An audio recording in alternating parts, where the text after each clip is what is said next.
불확실한 시장의 맞설 차별화된 투자 전략 4월 28일 머니쇼 플러스 시작합니다. 오늘 오전 보합권에서 출발한 국내 증시 외국인 매도 또 기관의 매도로 인해서 코스닥은 1% 넘게 하락하고 코스피는 보합권에서 등락이 이어지고 있습니다. 외국인 지난 금요일 순매수를 나타냈기 때문에 오늘도 좀 매수 기대를 했는데 좀 그렇진 않네요. 네, 그렇습니다. 달러 인덱스가 상승하며 100을 회복했는데요. 외국인 투자자들 붙잡기가 쉽지 않아 보입니다. 네, 특히 증시에 충격을 줄 법한 여러 변수들 중 또 정보 유출 상태로 위기를 맞은 SK텔레콤이나 협력 관계가 흔들리는 카카오 등 기업의 펀더멘탈을 흔들 만한 소식도 굉장히 많은 것 같습니다. 증시 토크에서 여러 기업의 리스크가 될 법한 소식과 기대감을 갖게 할 소식까지 알아보도록 하겠고요. 지난주 금요일이죠. 뉴욕 증시 3대 지수 모두 올랐지만 여전히 미국과 중국의 관세 정책에 대한 불확실성은 여전한 상황이죠. 그렇습니다. 트럼프 대통령이 시진핑 주석과 통화를 했다고 하고 그 여부조차 사실 확인이 되고 있지 않은 상황입니다. 네, 오히려 트럼프 대통령이 시진핑 주석에 졌다는 쪽에 베팅하는 사람들이 늘었다고 합니다. 트럼프는 정말로 원하는 것이 무엇인지 뉴욕 인사이트에서 자세히 짚어보겠습니다. 또 머니주민에서는 최근 온스당 3,500달러까지 치솟기도 했던 금값과 주간 기준으로 하락한 국제 유가 등 주요 원자재 가격 흐름까지 짚어보겠습니다. 지금 보시고 계신 머니쇼는 SBS BG앱과 유튜브에서 실시간 시청이 가능합니다. 더 많은 국내 주식 정보 받아보실 분들은 카카오톡 채널 머니랩 추가하시기 바랍니다. 그럼 오늘 증시 토크 출연자 모시고 자세한 이야기 이어가 볼까요? 네, 리더스 인덱스 박주근 대표 모셨습니다. 어서 오세요. 네, 안녕하세요. 네, 대표님은 워낙 또 기업 이슈와 관련해서 또 잘 알고 계시니까 일단 첫 번째로 저희가 살펴볼 기업 이슈 어떤 내용부터 좀 보면 좋을까요? 우선 네, 홈플러스 얘기부터 해볼까요? 예, 홈플러스 얘기부터 해보죠. 예. 어쨌든 오늘 이제 검찰에서 네. 갑작스런 압수수색이 나왔기 그렇죠. 때문에 이 사건이 먼저 이야기해야 될 것 같습니다. 네. 이미 예견됐다고 봐야 되겠죠. 이미 홈플러스에 대한 압수수색은 예견된 걸 보고 오늘 지금 홈플러스하고 MBK 양쪽을 다 압수수색을 들어갔어요. 네. 이게 이제 이 사건을 보면 이게 홈플러스가 지난 2월 28일 날 이제 A3에서 B 바로 위에 단계인 A3 마이너스로 이제 강등을 했는데 네. 2월 28일 날 하고 사흘 있다가 3월 4일 날 이제 바로 부생 신청을 했지 않았습니까? 그러면 이제 1차 통보 시점이 최소 신용 등급 강등 사실을 안 거는 실제 2월 25일이지 않나라고 얘기하고 있고요. 이렇게 이제 이미 사전에 인지했음에도 불구하고 2월 25일에도 지정정권을 통해서 829억 원을 이미 채권을 판매했거든요. 네. 이 부분이 아마 이번에 검찰 압수수색의 핵심이 될 것 같습니다. 이렇게 되면 이제 일각에서는 홈플러스에 대한 정리 수준까지 가는 거 아니냐는 우려가 있어서 지금 이 부분이 지금 홈플러스 관련된 여러 곳에서 아마 요청도 있고 네. 지난 주에는 MBK 김병주 회장이 사제 출연을 이야기했음에도 불구하고 이 사태는 이렇게 홈플러스 결국은 MBK가 홈플러스 물러나는 것이 아니냐라는 쪽으로 지금 계속 재계에서는 이야기를 하고 있습니다. 그러면 보통 이런 사태가 불거지면 보통 사모펀드 얘기를 또 집중해서 보는 분들도 계시잖아요. 네. 그러면 사모펀드 쪽에서는 특별한 이슈는 없는 건가요? 지금 현재로 보면? 사모펀드 쪽에서는 지금 두 갈래로 나눠진 것 같아요. 그러니까 지금 MBK가 국내 토종 사모펀드라고 얘기하는데 네. 실제 사모펀드 분들끼리는 지금 어떤 얘기가 돌고 있냐면은 MBK는 토종 사모펀드가 아니다. 그렇죠, 미국 거다. 네, 좀 분리를 해달라. 그래서 이제 특히 MBK가 이번 사태, 홈플러스 사태 때 핵심이 뭐냐면 과도한 LBO 방식으로 홈플러스를 인수를 하면서 지금 금융권 당국의 이야기가 뭐냐면 앞으로 사모펀드가 M&A를 할 때 과도한 LBO는 막아야 되는 거 아니냐. 최소한 자기 자본 이상으로 LBO를 하는 거는 위험스럽지 않냐는 이야기가 계속 나오고 있는데 네. 지금 국내 토종 사모펀드 입장에서는 그렇게 되면 향후에 사모펀드의 활동은 중지된다. 앞으로 사모펀드 자체의 M&A는 사라질 수도 있으니까 네. 이 부분은 막아달라는 입장을 펴면서 결국에는 이제 MBK와의 좀 약간의 결이 다른 이야기를 계속 하고 있는 게 이제 사모펀드 이야기고 특히 이제 이번 MBK 사태 때 MBK가 지금 사실 두 개가 걸리지 않습니까? 고려아연 경영권 문제가 그렇죠. 예. 그다음에 햄플러스 걸리는데 여기에 또 이 교집합으로 걸린 기업이 하나가 있습니다. 메리츠 금융입니다. 메리츠 금융. 네. 담보 조건 네. 설정 때문에 그런가요? 재밌게도 이 메리츠 금융이 메리츠 금융그룹이 홈플러스 사태와 고리안 사태에 두 곳 다 돈을 빌려줬어요. 네. 실제 메리츠 금융그룹이 실적이 굉장히 좋거든요. 네. 네. 실제 메리츠 금융이 이제 이 두 곳에 걸려 있으면서 지난번 그 홈플러스 인수금융 할 때 리파이낸싱 하면서 1조 2천억을 10% 이상의 고금리를 빌려줬습니다. 그래서 여기도 좀 걸려 있고 지금 고려아연행 같은 경우도 그 메리츠 금융이 그 돈을 빌려줘서 지금 이 사모펀드와 메리츠 금융그룹도 긴밀하게 움직이고 있어서 지금 메리츠 금융그룹 관련해서도 아마 같이 좀 봐야 되는 사건인 것 같습니다. 근데 메리츠 금융의 입장에서는 어차피 안전하게 돈을 고금리에 빌려주면 좋은 비즈니스인 거잖아요. 그렇죠. 증권사 입장에서. 네. 그러니까 그럼에도 불구하고 뭔가 이슈가 될 게 있나요? 금융사 입장으로. 그러니까 홈플러스에 대해서 1조 2천억 빌려줬는데 네. 사실은 담보 가치가 확실하니까 문제 없는 거 아니냐라고 하는데 만약에 금융당국에서 이게 정리 수준으로 들어가면 네. 메리츠 금융그룹도 일정 부분 손해를 봐야 되는 거 아니냐는 말까지 나와서 그 부분에 대해서 좀 이슈가 있는 것 같습니다. 이 쟁점을 다시 한번 좀 쉽게 설명을 해주세요. 이게 지금 이제 검찰 지금 압수수색에 들어간 네. 상황인데 결과적으로는 경영진의 채권 사기 발행에 대해서 좀 수사한다라는 거잖아요. 그렇죠. 예. 알고 발행하지 않았는 게 핵심이. 알고 이미. 예. 예. 이미 사실은 이게요. 그 신용등급 조사를 할 때는 실제적으로 한 달, 두 달 정도 조사를 하거든요. 그걸 네네. 모를 수가 없단 말이에요. 그러니까 우리 회사가 신용등급이 강등될 거라는 걸 모를 수가 없는데 그걸 알고도 채권을 발행한 것이냐가 이제 핵심이고 두 네. 번째는 회생 절차도 마찬가지입니다. 네. 일반적으로 기업들이 회생 절차를 할 때 보통 두 달 정도 잡거든요. 네. 두 달 정도 우리가 검토를 하고 신고를 하고 다 하는데 그러면 회생 절차를 3월 4일 날 이제 발표를 했으면 최소한 1월 달에는 알고 있을 것이다. 우리가 회생 절차 들어갈 것을 알고 있었고 그럼 그 한 두 달 동안 신용등급도 강등될 거 알고 회생 절차 할 거 알면서 채권을 발행한 것이 아니냐입니다. 예, 이렇게 이제 발행해버리면 이 채권들은 다 묶여버리죠. 그렇죠. 그렇죠. 예. 그러니까 이거에 대해서 심각한 모랄을 했었다. 금당국에서 이거에 대해서 경영진의 책임을 물으려고 아마 압수수색을 한 것 같습니다. 근데 그러면 이제 SK텔레콤 이제 카카오 지분 매각하면서 네. 이제 두 회사 오늘도 이제 주가가 엇갈렸는데요. 그 보유 지분이 없어진 다음에는 그러면 SKT와 카카오는 계속적인 어떤 협력 관계를 유지를 하는 건가요? 아니면 사실은 이 SK텔레콤과 그 카카오의 협력 관계는 2019년도에 3천억 규모의 지분을 맞교환하면서 시작된 건데 따지고 보면 5년 동안 사실 아무 일이 없었어요. 네, 5년 동안. 그게 핵심인 것 같습니다. 당시 2019년도에 3천억 정도 지분 맞교환을 하면서 협력 관계를 한 대표적인 이유가 뭐냐면 당시 최태원 회장하고 이제 김범수 회장이 이 손을 잡으면서 이동통신과 모바일 플랫폼 분야의 대표 기업 간의 대표적인 혈맹이라는 까지 발표하면서 손을 잡았는데 네. 그 당시에 손잡은 이유가 예를 들어 이런 걸 바랬거든요. 소비자들은 티맵을 단 카카오 택시가 나온다든지 아니면 카톡을 단 SKT AISPK 누구 이런 게 나오지 않을까 했는데 사실 아무런 실적이 없었습니다. 네. 그러다 보니까 어떻게 보면 이번 결별은 이미 예상된 수순이었고요. 이제 불행한 거는 이렇게 이제 그 SK텔레콤이 카카오의 지분 매각을 통해서 4천억 정도 이득을 봤는데 이걸 통해서 나름대로 AI 분야하고 지금 SK 브로드밴드를 완전 자회사로 편입하려고 이 돈이 필요했던 거거든요. 이렇게 나흘 전에 그 지분을 이제 뺐는데 문제는 유심칩이 터지는 바람에 그러게요. 사실 이 돈을 다 크게 쓸 수 있을까라고 지금 시장에서 의심을 하고 있는 것 같습니다. 이번에 그 유심 해킹 문제로 인해서 지금 SK텔레콤 그러면 손실이 지금 대략적으로 추정되는 게 어느 정도예요? 아직 발표되진 않았지만 예. 유심칩 가격이 지금 우리가 보통 시장 얼마 주고 사죠? 한 10,000원 정도, 7,000원, 10,000원 이렇게 하지 않습니까? 그거를 이제 원가는 다른 이야기지만 네. 원가는 다른 얘기지만 이걸 2,500만 중에서 최소 반 정도, 네. 한 1,200만이 바꿨다. 어마어마한 금액이겠죠. 예.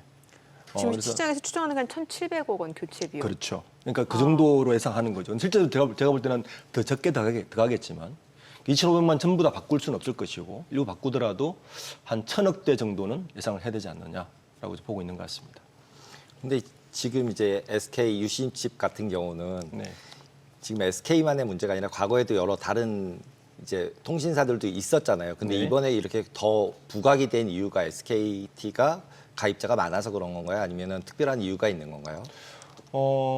유심칩 관련해서는 아마 SK텔레콤이 가장 큰 사건이 터진 것 같아요. 다른 쪽에서는 개인정보 유출 네, 정도인데 개인정보 유출. 유심칩은 다른 문제입니다. 아.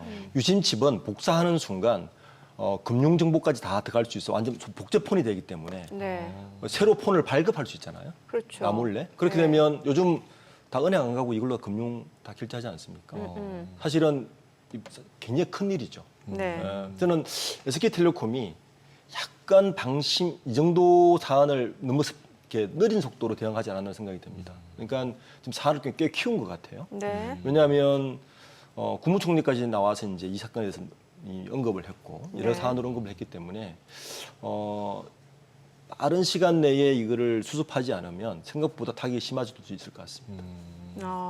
지금 오늘부터 이제 무료 교체 시작이 됐는데 지금 대리점별로 줄을 엄청 그렇죠. 쓰고 있고 그리고 실제로 이게 지금 유심 보호 서비스 그 홈페이지 가서 링크를 이렇게 접속을 하려고 해도 대기가 막 86시간 이렇게 떠요. 그래서 이 화면을 닫게 되면은 다시 또 해야 되는 상황인데 이거 SK텔레콤에서 어떤 대응이나 이 조치 자체가 좀 미흡하다는 평가가 계속해서 나올 수밖에 없을 것 같은데요. 그렇죠. 오늘 오전에 한 소비자가 네. 물론 SK텔레콤이 아니라 SK텔레콤 알뜰폰을 알뜰폰. 상대로 네. 뭐 금융 사기를 당했다고 이미 네. 사실 확인을 해봐야 되겠지만 네네.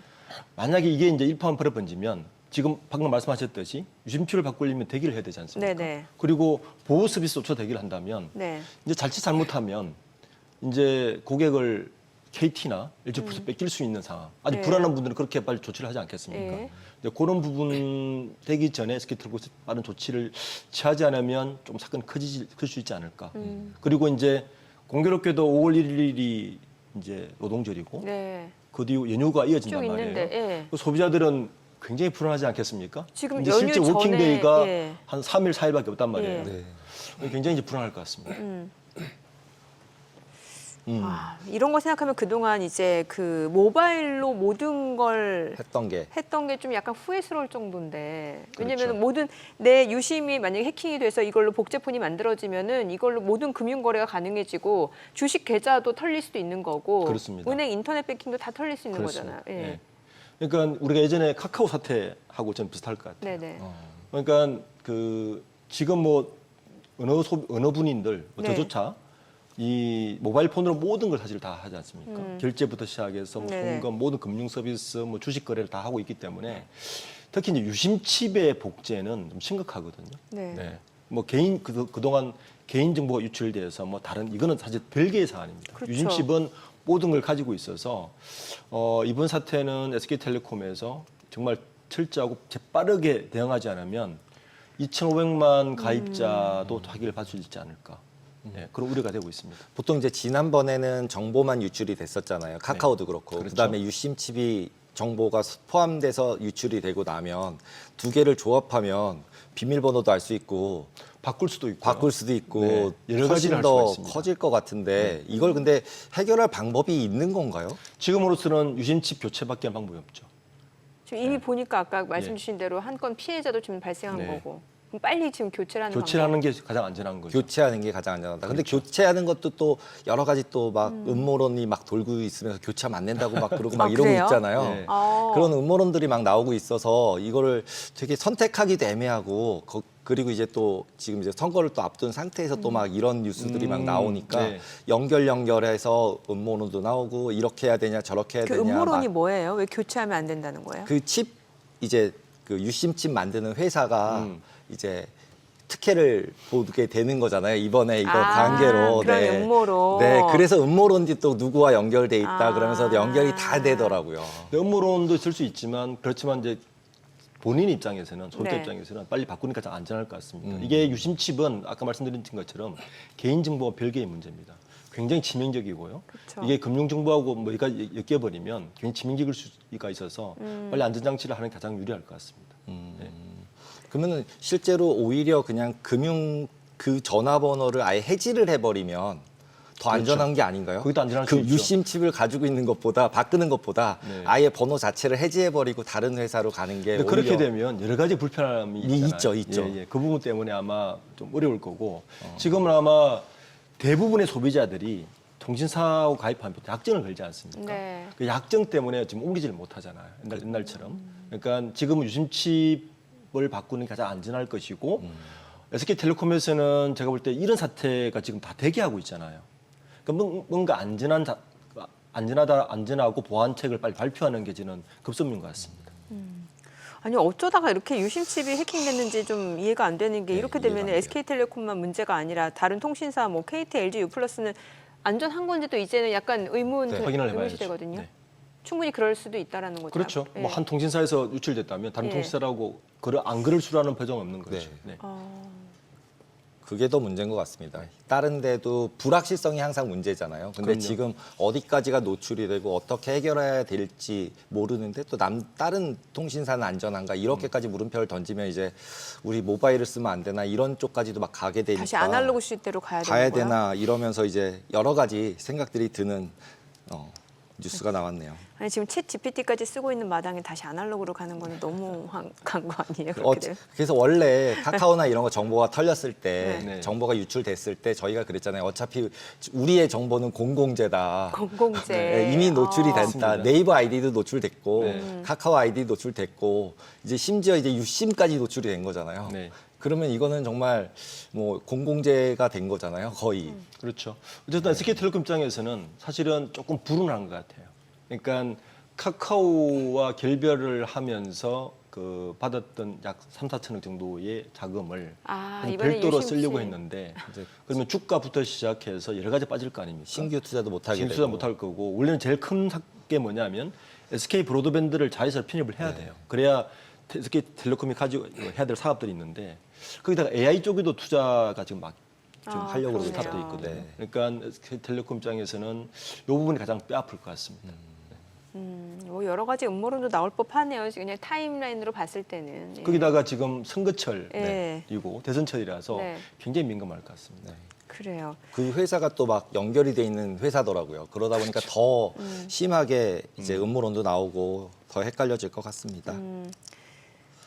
자, 그리고 지금 보게 되면은 금융그룹 호실적을 발표했는데 뭐 사실 금융사 하면은 우리나라 금융뿐만 아니라 미국 뉴욕 증시에서 보면은 금융주들은 항상 호실적이에요. 네. 뭐 시장이 좋든 안 좋든 상관없이 시장이 안 좋으면 안 좋은 대로 뭐 거래도 늘고 그쵸. 그러니까 또 여기다가 뭐 예대 마진도 높고 항상 그러니까 호실적이거든요. 우리나라 금융그룹은 미국 금융그룹하고 좀 결이 다른 것 같아요. 네네. 그러니까 우리 상황은 사실은 금융그룹들이 순이익이 굉장히 높아진다는 건 사실 어떻게 보면 아프죠. 그만큼 이자를 많이 쓴다는 이야기니까요. 실제적으로 보면 이자 수익이 1분기에만 10조가 넘었습니다. 우리나라 금융사. 예, 당기 순이익이 5 예. 정도고 순이자 이익만 10조를 넘겼기 때문에 작년 같은 동기보다 네. 2.3% 넘었어요. 물론 이유는 있습니다. 예. 이제 가장 많이 넣은 것이 이제 KB가 62.9%가 늘었고 신한도 12.6%가 늘었는데 이유는 뭐냐하면 이 두 곳이 그 지난해에 그 홍콩 항생지수 네. ELS, ELS에다가 그 수천억 원대의 자율배상 비용을 넣어놨다가 이 비용이라고 넣어놨다가 이걸 다시 순이익으로 땡기는 바람에 넣은 게 하나가 있고 두 번째는 그 이게 이제 이 부분이 저는 불경기형 그러니까 수익이라 보는데 저원가성 예금이 많이 늘었습니다. 뭐요? 저원가성 예금. 이게 뭐냐면 저원가성 예금. 정시가 너무 급락을 하니까 예. 정시 돈을 못 넣는 거예요. 네네. 그러니까 이 돈을 은행에다가 일단은 파킹을 시키는 거죠. 네. 이것 때문에 은행으로 자금이 굉장히 많이 흘러 들어왔습니다. 네. 그러니까 자본시장이 활황이 안 되니까 은행에 단기 순이익이 느는 이런 상황이다 보니까 불경기성 이거는 순이익이 는 거다 이렇게 봐야 되는 거죠. 그러니까 금융그룹의 이게 순이익이 느는 게 그렇게 반가운 소식은 아니다. 물론 이 금융그룹에 투자하시는 분들은 여러 가지 뭐 그 투자 수익은 있겠지만 근데 특히 보면 뭐냐하면 이게 은행의 순이익 마진이 늘어나는데 계열사들 있잖아요. 네. 카드사라든지 이런 보면 카드사들이 그 작년 동기 대비해서 연체율이 굉장히 급증을 했습니다. 카드 연체율이. 카드 연체율이. 그러니까 은행의 이자 마진이 이렇게 늘어나는 반면에 그것도 이유가 뭐냐 하면은 뭐 정원가성이라든지 홍콩 ELS 상승 지수라든지 뭐 이런 것 때문에 늘어서 이건 경기가 좋아서 돈을 많이 써서 늘어나는 구조가 아니고 경기가 안 좋기 때문에 늘어나는 어떤 단기 순위 증가이기 때문에 그렇게 해서 반가운 소식은 아닌 것 같습니다. 그리고 어차피 금리를 좀 낮춰주니까 조달 금리가 낮아서 순이익이 늘어난 경향이 있지 않을까요? 이게 금리가 실질적으로 금리가 낮아서 떨어지는 것보다는 이 두 가지 원인이 훨씬 크더라고요. 훨씬 커요. 예, 그래서 불경기성 단기 순이익 증가 이렇게 좀 해석됩니다. 이게. 그러면 다음으로 이제 현대차 그룹이랑 이제 포스코 그룹이 협력하기로 했다고 하는데 그러면은 실제로는 경쟁자잖아요. 넘버원하고 네. 넘버투하고 같이 협력을 하는 사례가 되기 시작하는 건데 이게 관세 전쟁이나 이런 거에 연동해서 우리 같이 뭘 잘해보자 이런 현상으로 봐야 되는 거죠. 그래서 서로 생존 전략이다 어쩔 수 없다. 지금 우리가 경쟁해가지고는 안 된다. 그러니까 우리 같이 해서 어떻게 해보자 이렇게 봐야 되는 건가요? 뭐 양사가 이익이 맞아 떨어진 거죠. 사실은 현대제철하고 포스코는 우리 소위 말해서 앙숙이죠. 네. 예. 그 옛날에 한보그룹이 망했을 때 고로제철소를 당시 정몽구 회장이 인수할 때 포스코가 얼마나 화가 났냐면은 현대자동차에 들어가던 자동차 깡판을 다 끊어버렸습니다. 예, 그 정도로 사익이 별로 안 좋았거든요. 근데 이번에 루지애나주에 현대제철이 투자를 하는 돈이 네. 약 7조 원 정도 되는데 네네. 지난해 현대제철이 실적이 굉장히 안 좋았습니다. 현금성 자산이 1조 2천억밖에 없어요. 그리고 영업이익이 1,400억밖에 못했습니다. 굉장히 사실 돈이 없는 상태에서 더 중요한 건 뭐냐면 지금 미국의 짓는 공장이 이 전기로인데 그 탈탄소 정책 때문에 이 방법을 다르게 써야 돼요. 이게 무슨 방법이냐면 지금 그 포스코가 만들어 놓은 그 탈탄소 방법의 전기로를 이 기술을 사용해야 됩니다. 그러니까 현대자체는 두 가지가 없는 거예요. 루지엔에 공장을 지어야 되는데 돈도 없고 기술도 없습니다. 없고. 돈도 없고 기술도 없는데 어떻게 땄어요? 그런데 이제 현대자동차 공장이 있으니까요. 공장이 공급체가 있으니까. 있으니까. 지금 현대자동차가 만약에 31조를 투자를 24조를 투자를 하면 미국의 자동차 생산량이 120만 대가 되거든요. 현재 한 40만 대 생산하고 있습니다. 그러니까 270만 톤이라는 양이 현재 자동차에 들어가는 물량입니다.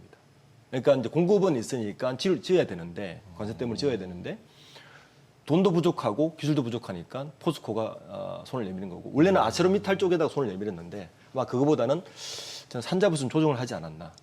그리고 이 두 회사가 MOU를 체결한 그 날짜가 지난주 월요일이었는데 아시겠지만 지난주 수요일 날 최상목 부총리하고 안 장관이 미국에서 협상을 했습니다. 그러니까 협상 카드로도 되게 좋죠.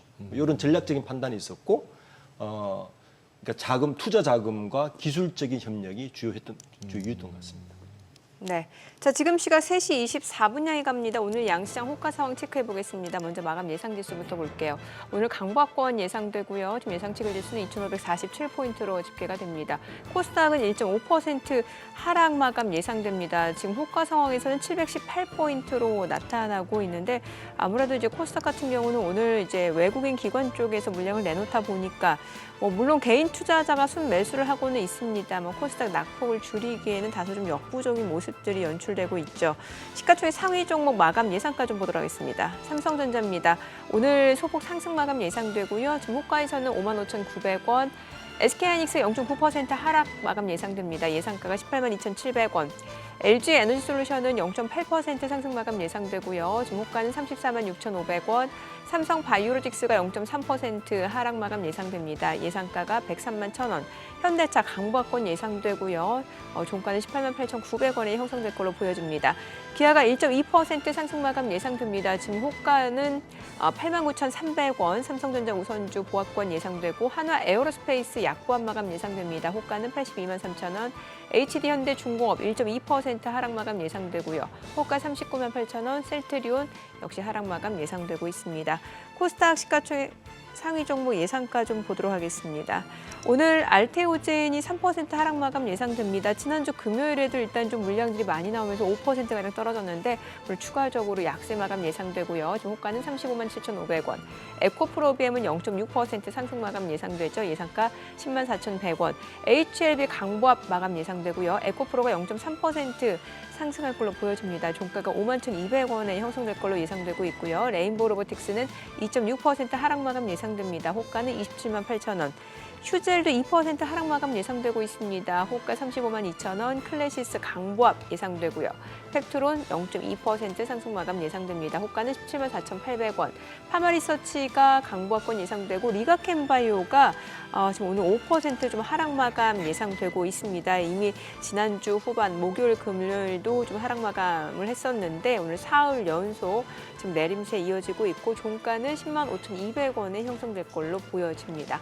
자, 이제 마감까지 한 3분여 가량 남았는데 일단 오늘 증시에서 보니까 이제 아무래도 SK텔레콤의 그 유심 해킹 사건으로 인해서 뭐 보안주라든지 이런 쪽으로 수급이 다 지금 쏠린 것 같아요. 그런 것 같습니다. 지금 어차피 SK 유심칩 같은 경우 네.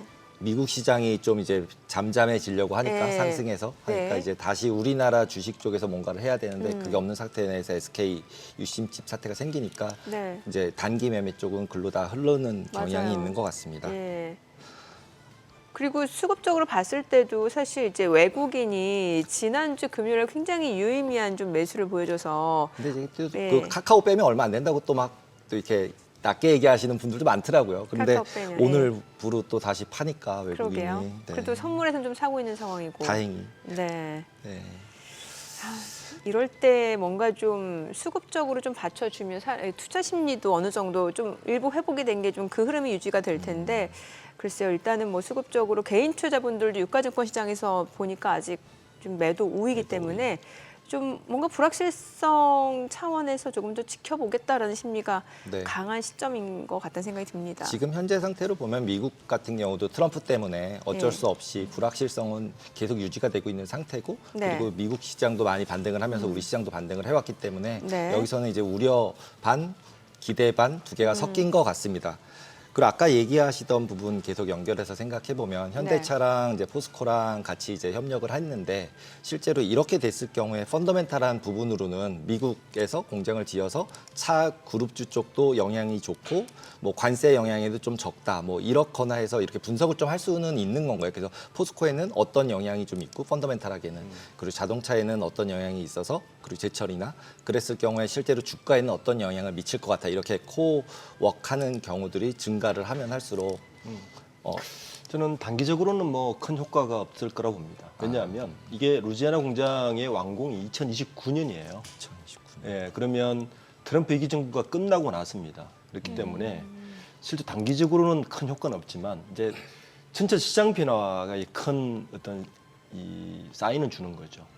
요즘 그 재밌게도 2020년에 알리엑스 파트너스라는 곳에서 낸 리포트가 좀 다시 회자되고 있습니다. 이게 무슨 어떤 리포트냐면 측면에서요? 단 7개월 만에 일어난 7년치의 변화라는 리포트였거든요. 이게 이제 당시에 그 회복 탄력성이라는 이야기를 하면서 이런 이야기를 했어요. 이게 지금 이 보고서가 지금 다 맞아떨어지는데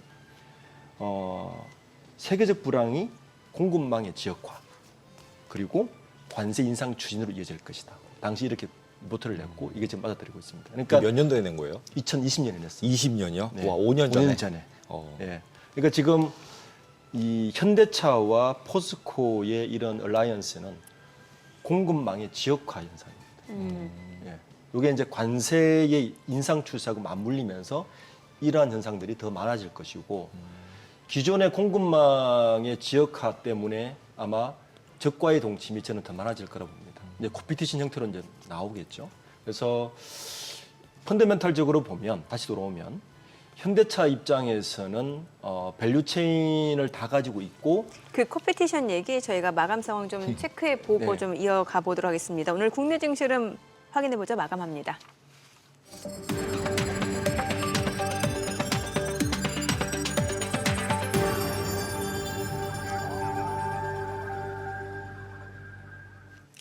네, 4월 28일 월요일 국내 증시 마감했습니다. 계속해서 뭐 관세 정책에 대한 불확실성 여전한 상황에서 트럼프 대통령의 다소 유화적인 제스처로 인해서 좀 일부 투자 심리가 회복되는 양상이긴 했습니다만 또 국내 증시 쪽에서는 개별적인 이슈들 또 노이즈가 생기면서 일단은 코스닥이 1% 넘게 좀 떨어지는 모습이었습니다. 특히 이제 뭔가 좀 수급 공백이 좀 이어지고 있는 모습이고 물론 선물에서 외국인 순매수를 보여주고는 있습니다만 시장의 어떤 상승을 이끌기에는 쉽지 않았던 것 같습니다. 같습니다. 오늘 양시장 마감 지수 좀 보겠습니다.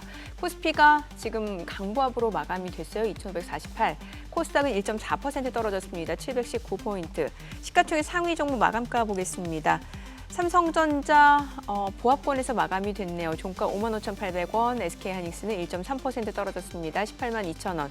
LG 에너지솔루션 0.7% 올랐습니다. 346,000원이고 삼성바이오로직스가 강보합에서 마감이 됐죠. 종가는 137,000원. 현대차도 보합에서 마감이 됐습니다. 종가 189,000원이었고요.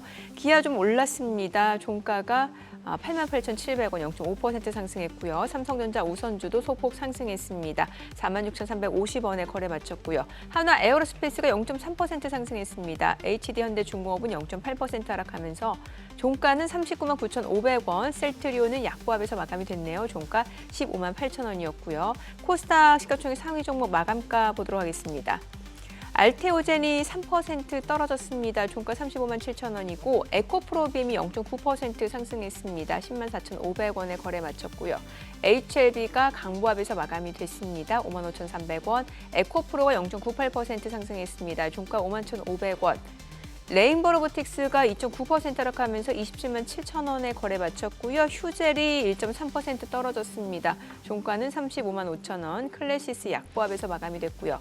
펩트론이 소폭 상승했습니다. 종가는 174,900원. 파마리서치 376,000원에 거래 마쳤고요. 리가캠바이오가 좀 많이 떨어졌죠. 5% 넘게 떨어지면서 종가는 105,200원입니다.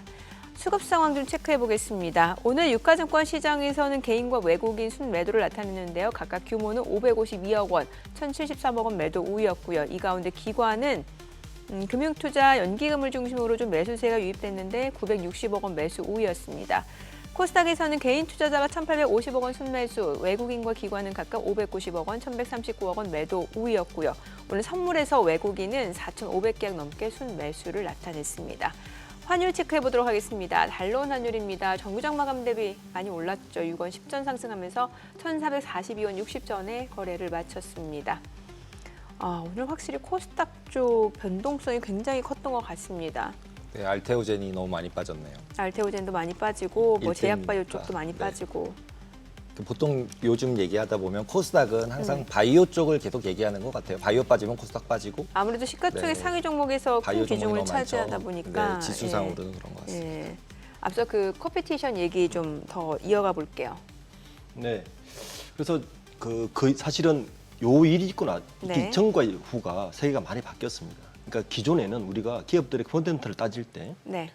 뭐 기업의 경쟁력 원가 절감 효과라든지 이런 걸 많이 이야기를 했는데 네. 요즘 이제 그 현대제철과 포스코의 결합 같은 걸 보면 그 기업의 펀더멘털을 뭘로 봐야 되느냐 이런 이야기를 하는데요. 네.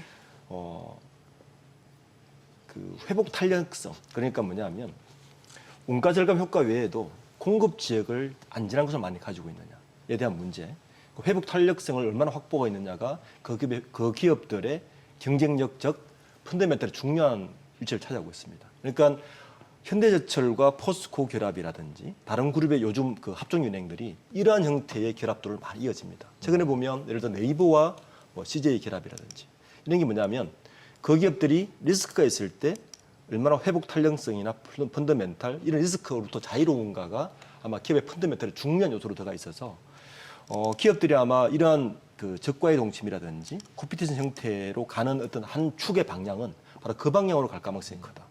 그러니까 미국 기업들도 그 뭐 여러 가지 그 원가 구성을 따지기보다도 이 회복 탄력성에서 얼마나 자유로운가를 가지고 아마 여러 기업들과 합종 연영을 할 가능성이 큰 흐름으로 바뀌어서 이번에 현대제철과 포스코의 결합은 뭐 관세 효과도 있지만 사실은 좀 큰 그림으로 보면 그러한 트렌드의 하나의 지표로 볼 수 있을 것 같습니다. 회복 탄력성에 대한 정의를 다시 한번 해주신다면, 왜냐하면 보통 회복 탄력성이라고 그러면 회사가 굉장히 나빠졌다가 다시 살아나는 거를 회복 탄력성이라고 얘기하는데, 지금 이렇게 현대차나 포스코는 괜찮은 회사잖아요. 네. 어느 한 부분만 살짝 내려가는 것들을 협동하는 거를, 이거를 회복 탄력성이라는 걸로 정의를 해서 그쪽으로 이렇게 포커스를 해서 봐야 되는 건가요? 그러니까 여기서 말하는 회복 탄력성은 뭐냐면 네. 그러니까 지역적 리스크라든지 네. 그러니까 관세라든지 여러 가지 공급망의 리스크라든지 이런 부분에서 얼마나 그 리스크가 터졌을 때 회복할 수 있는 탄력을 가지고 있느냐의 문제로 이제 바라보고 있습니다. 그러니까 코로나 문제가 터졌을 때 우리가 세계적 공급망이 망가졌잖아요. 그죠? 세계 공급망이 망가지면서 그때 미국이 어떤 결심을 했냐면은 제조업을 우리가 가져가는 게 되게 중요하구나라는 것을 깨달았고, 그러면서 미국이 첨단 산업들을 자국으로 투자하려고 IRF 같은 걸 들어와서 제조업을 가져가기 시작했고, 이런 것들이 사실은 전체적으로 보면 회복 탄력성을 가져가려고 하는 하나의 추세였거든요. 그러니까 이번에 관세도 사실은 그거에 대한 어떤 결과론적으로 나온 문제이기 때문에 기업들이 이런 부분에 대해서 얼마나 펀더멘탈을 높게 가져가고 있는가가 앞으로 기업 가치를 평가할 때 중요한 요소가 될 거라고 이제 보고 있는 거죠. 오늘 고려안이 오른 거는 이거 MBK 파트너스 압수수색하고 어떤 연관이 있다고 볼 수 있는 건가? 어떻게 해석이 가능할까요? 오히려 그건 크게 상관이 없을 것 같아요. 왜냐하면 오히려. 뭐 고려인이 오르는 거는 경영권 분쟁이 붙을수록 오르는데 뭐가 경영권 붙어요? 분쟁이 높아질수록 경영권 분쟁이. 이미 MBK가 압수수색을 당했다면 고려인 입장에서는 이 경영권 분쟁에서 좀 자유로울 수 있는 시간을 더 번 거지 않습니까? 네. 그렇기 때문에 오늘 그 고려인 오른 거는 MBK의 압수수색과는 큰 그건 영향성이 없는 무관하게. 것 같습니다. 알겠습니다. 오늘 내용 잘 들었습니다. 고맙습니다. 네, 감사합니다.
네, 오늘 국내 증시는 이제 코스닥이 좀 많이 빠지긴 했습니다만 지난주 봤을 때 뉴욕 증시는 나흘 연속 안도랠리가 좀 이어지는 모습이었잖아요. 예. 좀 어이없이 많이 올라가지고 네. 솔직히 반등이 생각보다는 되게 셌던 것 같아요. 네. 그리고 이제 종가 부분마다 특히 화요일, 수요일, 목요일, 금요일 모두 다 종가 부분에서 더 이제 올라가는 올리면서 모습. 예. 끝내서 되게 세졌는데 이런 느낌이 들었는데 그게 베센트 때문이다가 전반적인 그 컨센서스 것 같습니다. 네, 뭐 베센트가 뭐 트럼프 대통령이 관세를 채찍으로 쓰고 관세 완화는 당근으로 쓰고 이런 얘기도 하고 있고. 그게 이제 뭐 전략적 불확실성을 네. 이용한 협상 전략이다 이렇게 얘기하는데 그러다가 지금 이제 뭐 셀 아메리카 나오고 이러는데 그런 얘기가 통하는 건지 잘 모르겠습니다. 네, 일단 뭐 트럼프 대통령은 중국 시진핑 주석하고 연락했다고 하는데 또 중국에서 아니라고 하니까 그쵸, 뭐가 아니라고 진실인지 모르겠습니다만 어찌됐든 그 미국과 중국 간의 관세 협상에 대한 기대감이 높아지고 있다는 네. 거는 굉장히 확실한 팩트인 것 같고 일단 시장은 이 부분을 좀 반영하는 게 아닌가라는 생각이 네, 드는데 특히 그리고 베센트 장관이 화요일 날, 수요일 날 있었던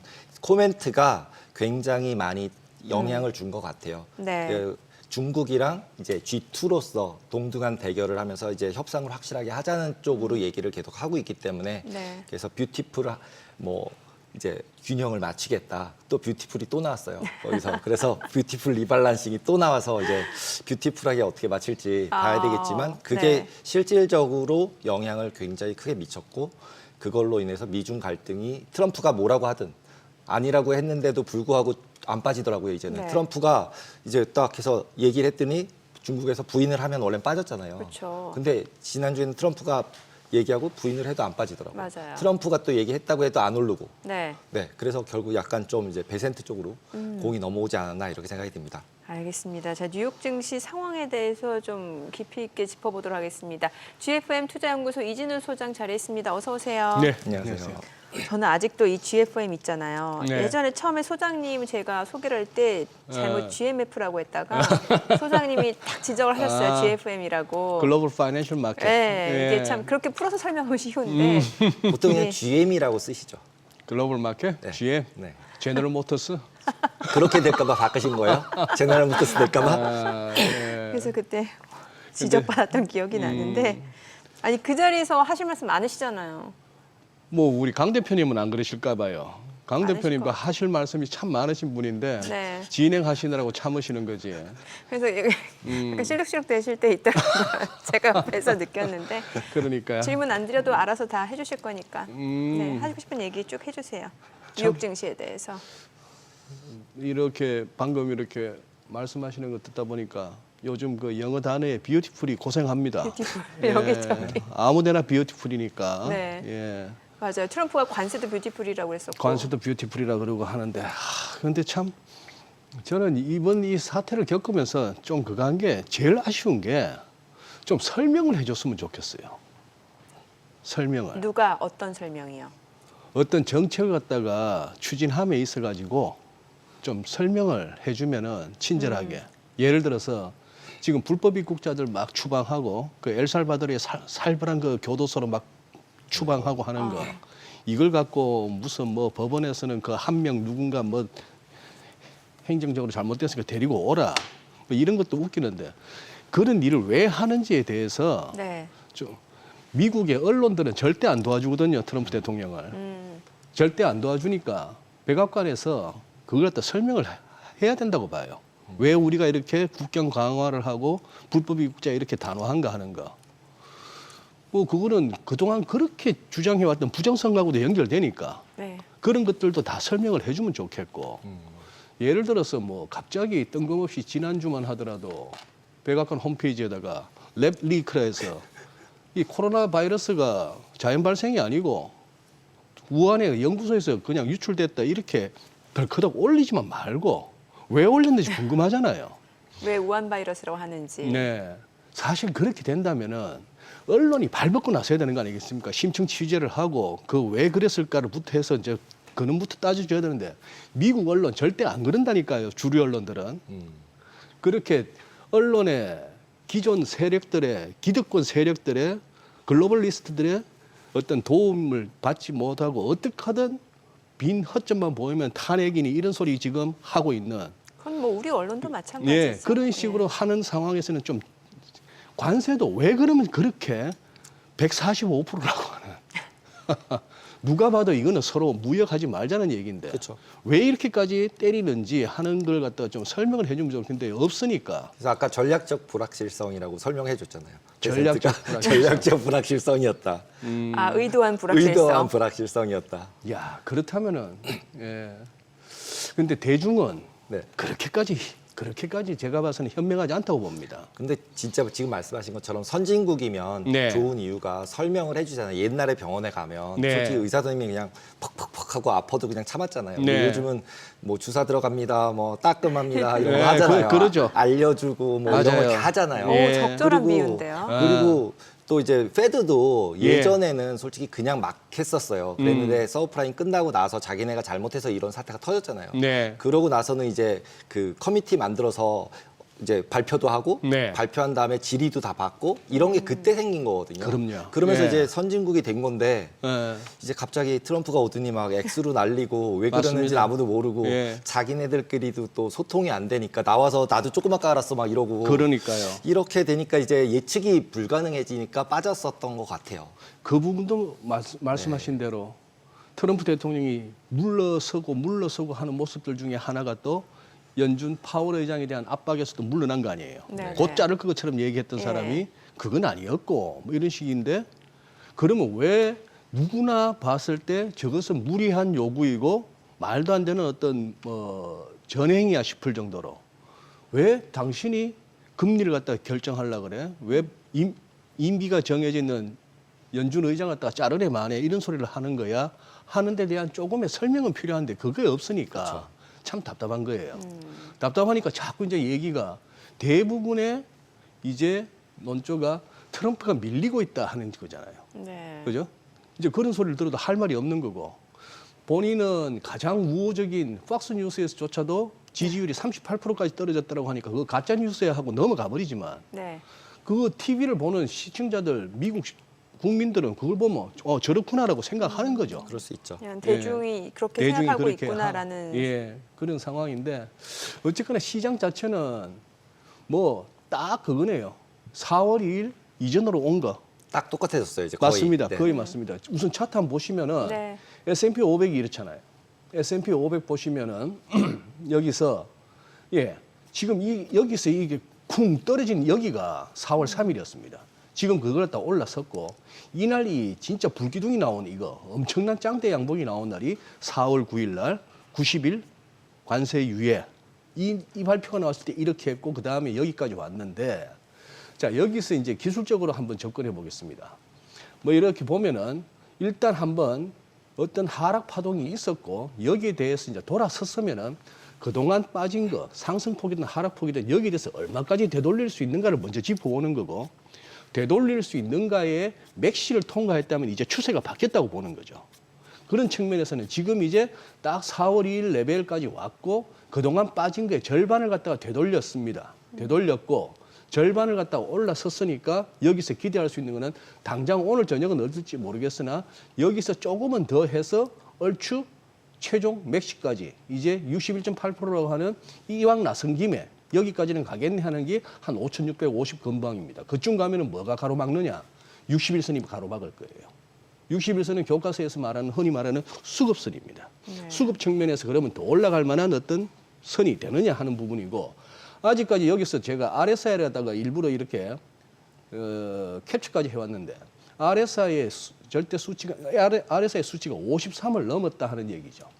또 기술적 분석가들 사이에서는 RSI를 보는 그 중에 과매도냐 과매수냐도 있지만 이 50도 중요시합니다. 50에서 통상 막히거든요.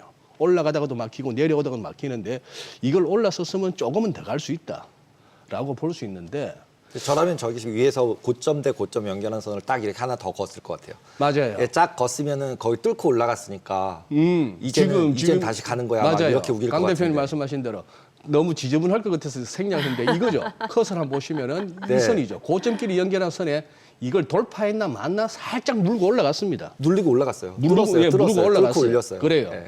그래서 단기적으로 봤을 때 좀 더 간다에 배팅을 합니다. 하는데 이게 이제 소위 말하는 그 핀비즈의 그 S&P 500 맵이지 않습니까?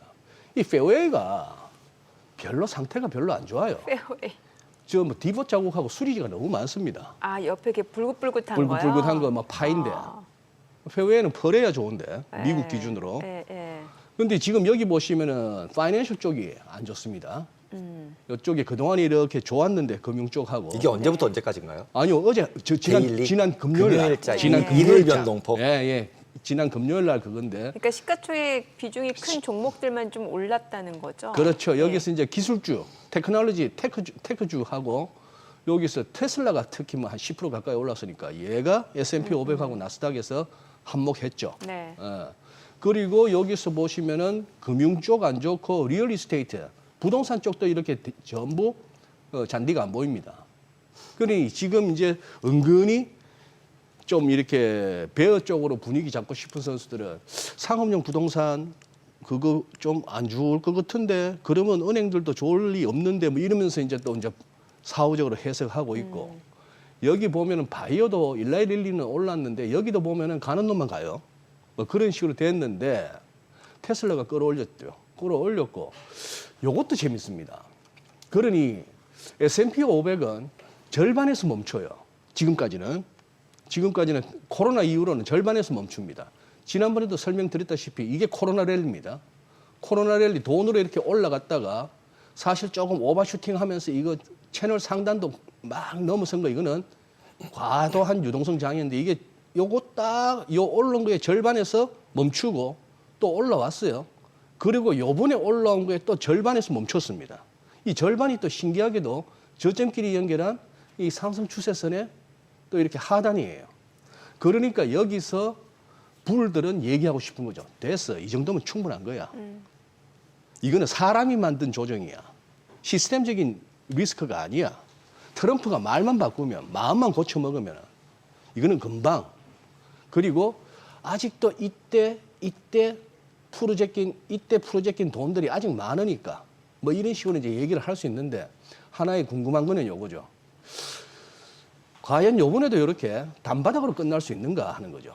요렇게 이렇게 이때처럼 조금 더 저점이 한 번 더 낮아지는 이걸 갖다가 거치고 다이버전스 만들고 갈란지 코로나 때처럼 이렇게 그냥 한번 훅 단번으로 끝날지. 요게 이제 단번으로 끝나려면 돈을 누가 넣어줘야 되지 않을까요? 누가 넣어줘야 되겠죠. 이게 단번으로 끝날 수 있었던 거는 이제는 뭐 엄청나게 금리 막 제로금리 네. 만들어주고 돈을 막 풀어줬으니까 네. 집집마다 막 뭐 1,200불씩 뭐 꽂아주고 이랬으니까요. 우리도 하다못해 뭐 몇십만 원씩 받았지 않습니까? 그쵸. 이재용 회장도 받고 네. 이명웅 씨도 받고 그렇죠. 회 먹으러 가는 거죠. 네. 없던 돈 생겼으니까 다 뭐라도 하나 산 네. 거죠. 에코프로 사고 뭐 사고 했다가 다 이제 그런 상황이 된 겁니다. 그래도 이번에도 50% 조정으로 끝난 것인가 하는 건데 그러나 이제 지난주 방송에서 보여드렸다시피 요거 지난주 방송 차트 그대로인데 여기서 멈출 만한 데서 멈췄는데 이게 지금 여기서 혹시나 이 장이 금융위기 이후에 이 모든 랠리에 대한 제대로 한번 조정다운 조정을 갖다가 거쳐야 된다면은 그것이 관세 핑계가 될 수도 있고 뭐 경기 침체 핑계가 될 수도 있겠으나 그렇다고 한다면 아직 이거는 끝난 게임이 아니다 싶고 특히나 이런 기술적 보조 지표를 보고 있으면은 야 여기서 이거 짧은 차트를 보고 말하는 조정 끝났어라고 얘기하기에는 조금은 아직은 뭐 확인이 필요하다 이렇게 말씀드리고 싶네요. 네, 확인은 필요한 거 맞습니다. 네. 네. 요러면 이제 가장 비급한 전망이죠. 뭐 확인이 필요하다. 예. 좀 추이를 봐야 된다. 그 확인이 필요하던데 여기서 일단 최근에 매수 들어가신 분들은 굳이 미국 장에서 바로 지금만 던져야 되나 할 정도는 아니신 거죠. 네. 앞서서 그 이제 페어웨이로 비유를 해주신 예, 그 맵 미국. 있잖아요. 네. 거기서 보면은 그 테슬라가 열일했다라는 열일했죠. 말씀을 주셨으니까 그 테슬라에 대해서 좀 얘기를 해주셨으면 좋을 것 같아요. 네, 테슬라. 뭐 한영희 수석처럼 테슬라 사정을 갖다가 속속들이 아는 사람도 아니고 그냥 상식적인 수준에서 말씀드릴게요. 네. 테슬라. 그렇게 자료를 많이 준비하시면 좀 저희한테 미리 공유를 해주셔야 제가 좀 아. 맞춰서 질문을 해드리는데. 그러세요. 뭐 네. 그냥 정민행 교수는 뭐 눈빛만 봐도 질문할 거 나오지 않습니까? 자, 요거 작년 12월 26일이에요. 요 끝 시점이 작년 12월 26일 크리스마스 무렵입니다. 그때 소위 말하는 배트맨 한번 보세요. 그때 한참 이렇게 미국의 뭐 마켓워치나 뭐나 할 것 없이 배트맨이라고 해서 펌프질 막 할 때입니다. BATMMAAN. 네. 예, 그렇게 해서 했는데 이 끝부분을 한번 잘 보시죠. 한참 올라갈 때였어요. 그러고 나서 지금 요거 이제 전부 12월 4일 무렵에서 이때가 이제 12월 뭐 26일 그 무렵인데 그 이후 흐름을 한번 보세요. 죄다 이렇습니다. 죄다 지금 기술주들은 그때 이후로 다 빠졌어요. 뭐 트럼프 탓일 수도 있고 아니면은 너무 높았던 주가가 그거 할 수도 있고. 자, 여기서도 이 올해 들어 서학개미 테슬라 순매수액은 테슬라만 4조 원을 샀답니다. 금년 네, 들어서. 네. 이 기간 전체 미국 주식 순매수 규모에서 5분의 1을 차지해. ETF도 막 사고 있다는 얘기인데, 야, 이 한국인들의 뚝심이죠. 위에 탁 한국인들의 뚝심이라고 빡 써주셨네요. 네, 한국인들의 뚝심. 용감합니다. 아 근데 테슬라 그 이전에 고점 보면은 사고 싶어져요. 예, 맞아요. 그래, 뭐 488불 갔던 게 지금 야가 214불까지 왔으니까. 그러니까 반토막이 난 거잖아요. 반토막도 그렇게 더 보면. 났던 거죠. 예. 반토막도 더 났던 건데 여기서 이제 요거 조금 이제 기사를 조금 더 보시죠. 22일 날 기사입니다만 서학개미 순매수 규모가 3배를 급증했다. 이 얘기가 보니까 1년 전과 비교해서 죄송해요. 자, 올 초부터 4월 21일까지 미국 주식 갖다가 148억 달러, 우리 돈이 21조 원이네요. 돈 네. 많습니다, 진짜. 예. 이걸 순매수한 거예요. 사고 팔고 이제 퉁쳐서 순매수했는데 이게 전년 동기 작년 이맘때 요 기간 동안에 50억 달러인데 148억 달러에 약 3배 가까이 늘었고 네. 채권도 많이 샀네요. 채권도 거의 순매수 규모가 5조 원어치 되고 이것도 43%가 늘었다 하는데 또 26일 날 기사입니다. 아직도 미국 ETF 사들이고 있다. 마이너스 수익률에도 투심은 집중하고 있다. 저가 매수 기대감이다. 이런 식으로 하고 기사 내용 중에 보면은 전문가들의 이제 하락장의 기간이나 강도 예측이 어려워서 뭐 손실도 주의해라 이런 얘기 나오죠. 이게 지난주 뭐 어제 만든 자료입니다만 머스크만 믿는다. 서학개미 사자. 서학개미 엔비디아 1600억 죽주 이런 얘기들인데 이 진짜 대단한데 살살 이런 얘기들이 나옵니다. 지난 또 주말에 하트네. 예, 마이클 하네트 여기 이제 뱅크 오브 아메리카의 나름대로 유명한 전략가죠. 올라오면 무조건 팔아라. 네. 달러도. 그 아침에 얘기했던 그 내용. 얘기죠. 예. 그렇게 얘기하고 하는데 자 딥시크 뭐 얘기는 계속 나오는데 이것도 보면은 베센트 장관도 얘기하잖아요. 딥시크가 미국 증시의 어떤 플런지 푹 깔아앉는 거에 어떤 그 이유가 됐다. 이거는 M7의 문제지 마가 자체의 문제는 아니다. 미국을 위대하게 만들자는 거기에 문제가 있는 게 아니고 M7에 조금 밸류에이션 부담이 있었다 이 얘기 같습니다. 그런 얘기인데 주말 사이에 우리 동영상인들이 유튜브에 이런 게 많이 올라왔어요. 이게 진짜 반등이냐 가짜 반등이냐. 네네. 예. 우리 또 데드캣 바우스냐 아니냐 예, 가지고 예. 지금 제일 아까 그려준 차트에서도 딱 그 상황에 그 있거든요. 상황이, 이번 맞아요. 주에 오르면 오를 것 같고 예. 이번 주에 빠지면 다시 많이 내려갈 글쎄 것 같고. 그런 것들. 예. 그러니까 또 우리 또 비즈에 이따금씩 출연하는 우리 이효석 대표 같은 경우는 진짜일까 가짜일까 했는데 또 5월 7일에 결정납니다 하네요. 또 5월 7일은 뭔지 그 또 한번. FOMC 예, FMC에서 결정낸다는 예, 거죠. 말이에요. 금리 인하해주면 예. 시장이 더 올라갈 수 있다 이 얘기 같아요. 그래요. 네, 맞습니다. 그런데 이걸 보면은 일목을 한번 그려봤습니다. 테슬라. 뭐 딴 거 볼 거 없이 요 구름대 한번 보세요. 진짜 아슬아슬한 데서 이렇게 진짜 잡지 않았습니까? 구름대가 너무 얇아요. 구름대가 얇은데 그나마 이제 기울기가 가팔라 가지고 힘은 네. 있죠. 예, 그런 상황이 됐는데 요거 후행 스팬이 뚫고 내려올까 말까 하다가 그나마 지금 이제 반등이 나왔습니다. 반등이 나왔는데 얘가 이제 이렇게 해서 구름대 뚫고 내려오고 그렇게 해서 그러다 보면 이걸 갖다가 26주 뒤로 이렇게 당긴 게 이 후행 스팬인데 이게 이제 그 위치로 이렇게 내려와서 이렇게 뚫고 내려오면은 심각해지는 거죠. 그 전에 이제 살짝 올랐었고 그게 어떻게 보면 그거죠. 좀 미안한 트럼프 대통령이 머스크한테 선물 하나 준 거 아닙니까? 연방 차원에서 그냥 로보택시 그냥 별 그거 없이 한번 여기저기 한번 장사해봐라 이거죠. 로보택시가 막 돌아다녀야죠 이제. 막 돌아다녀라 네. 하는 그런 얘기입니다. 그런 얘기인데 일간으로 보면은 또 요 이제 애매한 데 왔어요. 우선은 이거 고점끼리 연결한 이건 돌파한 거는 컸습니다. 돌파하면서 또 쇼카바링 내지는 이런 것들이 한번 나왔죠. 나왔죠. 그런데 이번에는 또 이 선이 또 기다리고 있습니다. 이 선이 기다리고 있는 데다가 5, 20, 60, 61선하고 201선이 딱 요 기다리고 있습니다. 그러니 여기서 이제 올라가더라도 어제 같은 뭐 9%, 6% 이런 건 아닐 것 같아요. 올라가도 0점 몇 프로, 뭐 많이 가면 1점 몇 프로 이런 식으로 해서 자꾸 하는 상황인데 당분간은 요 안에서 이제 놀겠죠. 요 안에서 노는데 근데 밑에 이렇게 MACD 그려주신 거 보면 네. 이렇게 딱 다이버전스 쫙 보이면서 뚫을 것처럼 생겼는데요. 예, 위로. 그래 그렇습니다. 그렇고 네. 요 다이버전스가 요렇게 살짝 나오긴 나왔는데 요게 이제 MACD가 제로 부분에서 그다음 요 주가 흐름에 따라서 또 승부가 나죠. 그렇죠. 여기서 제로 근방이 또 중요합니다. 그런데 제가 드리고 싶은 말씀, 뭐 RSI를 보더라도 더 올라가도 할 말 없어요. 근데 워낙 위에서 이평선들이 이렇게 61선 같은 경우에 누르고 있다는 얘기는 이 얘기는 결국 말로 풀자면은 이쯤에서 샀다가 고생했던 사람들이 이쯤 올라오면은 이제 좀 정리하자 내지는 여기서 뭐 한 300불 언저리에서 야 이거 200불도 깨지나 했던 상황에서 물타기에서 얼추 이제 뭐 똔똔 내지는 인더머니 오면 또 덜고 싶은 그런 것들이 수급선에 나타나죠. 근데 제가 여기서 기사들을 갖다가 가져왔습니다.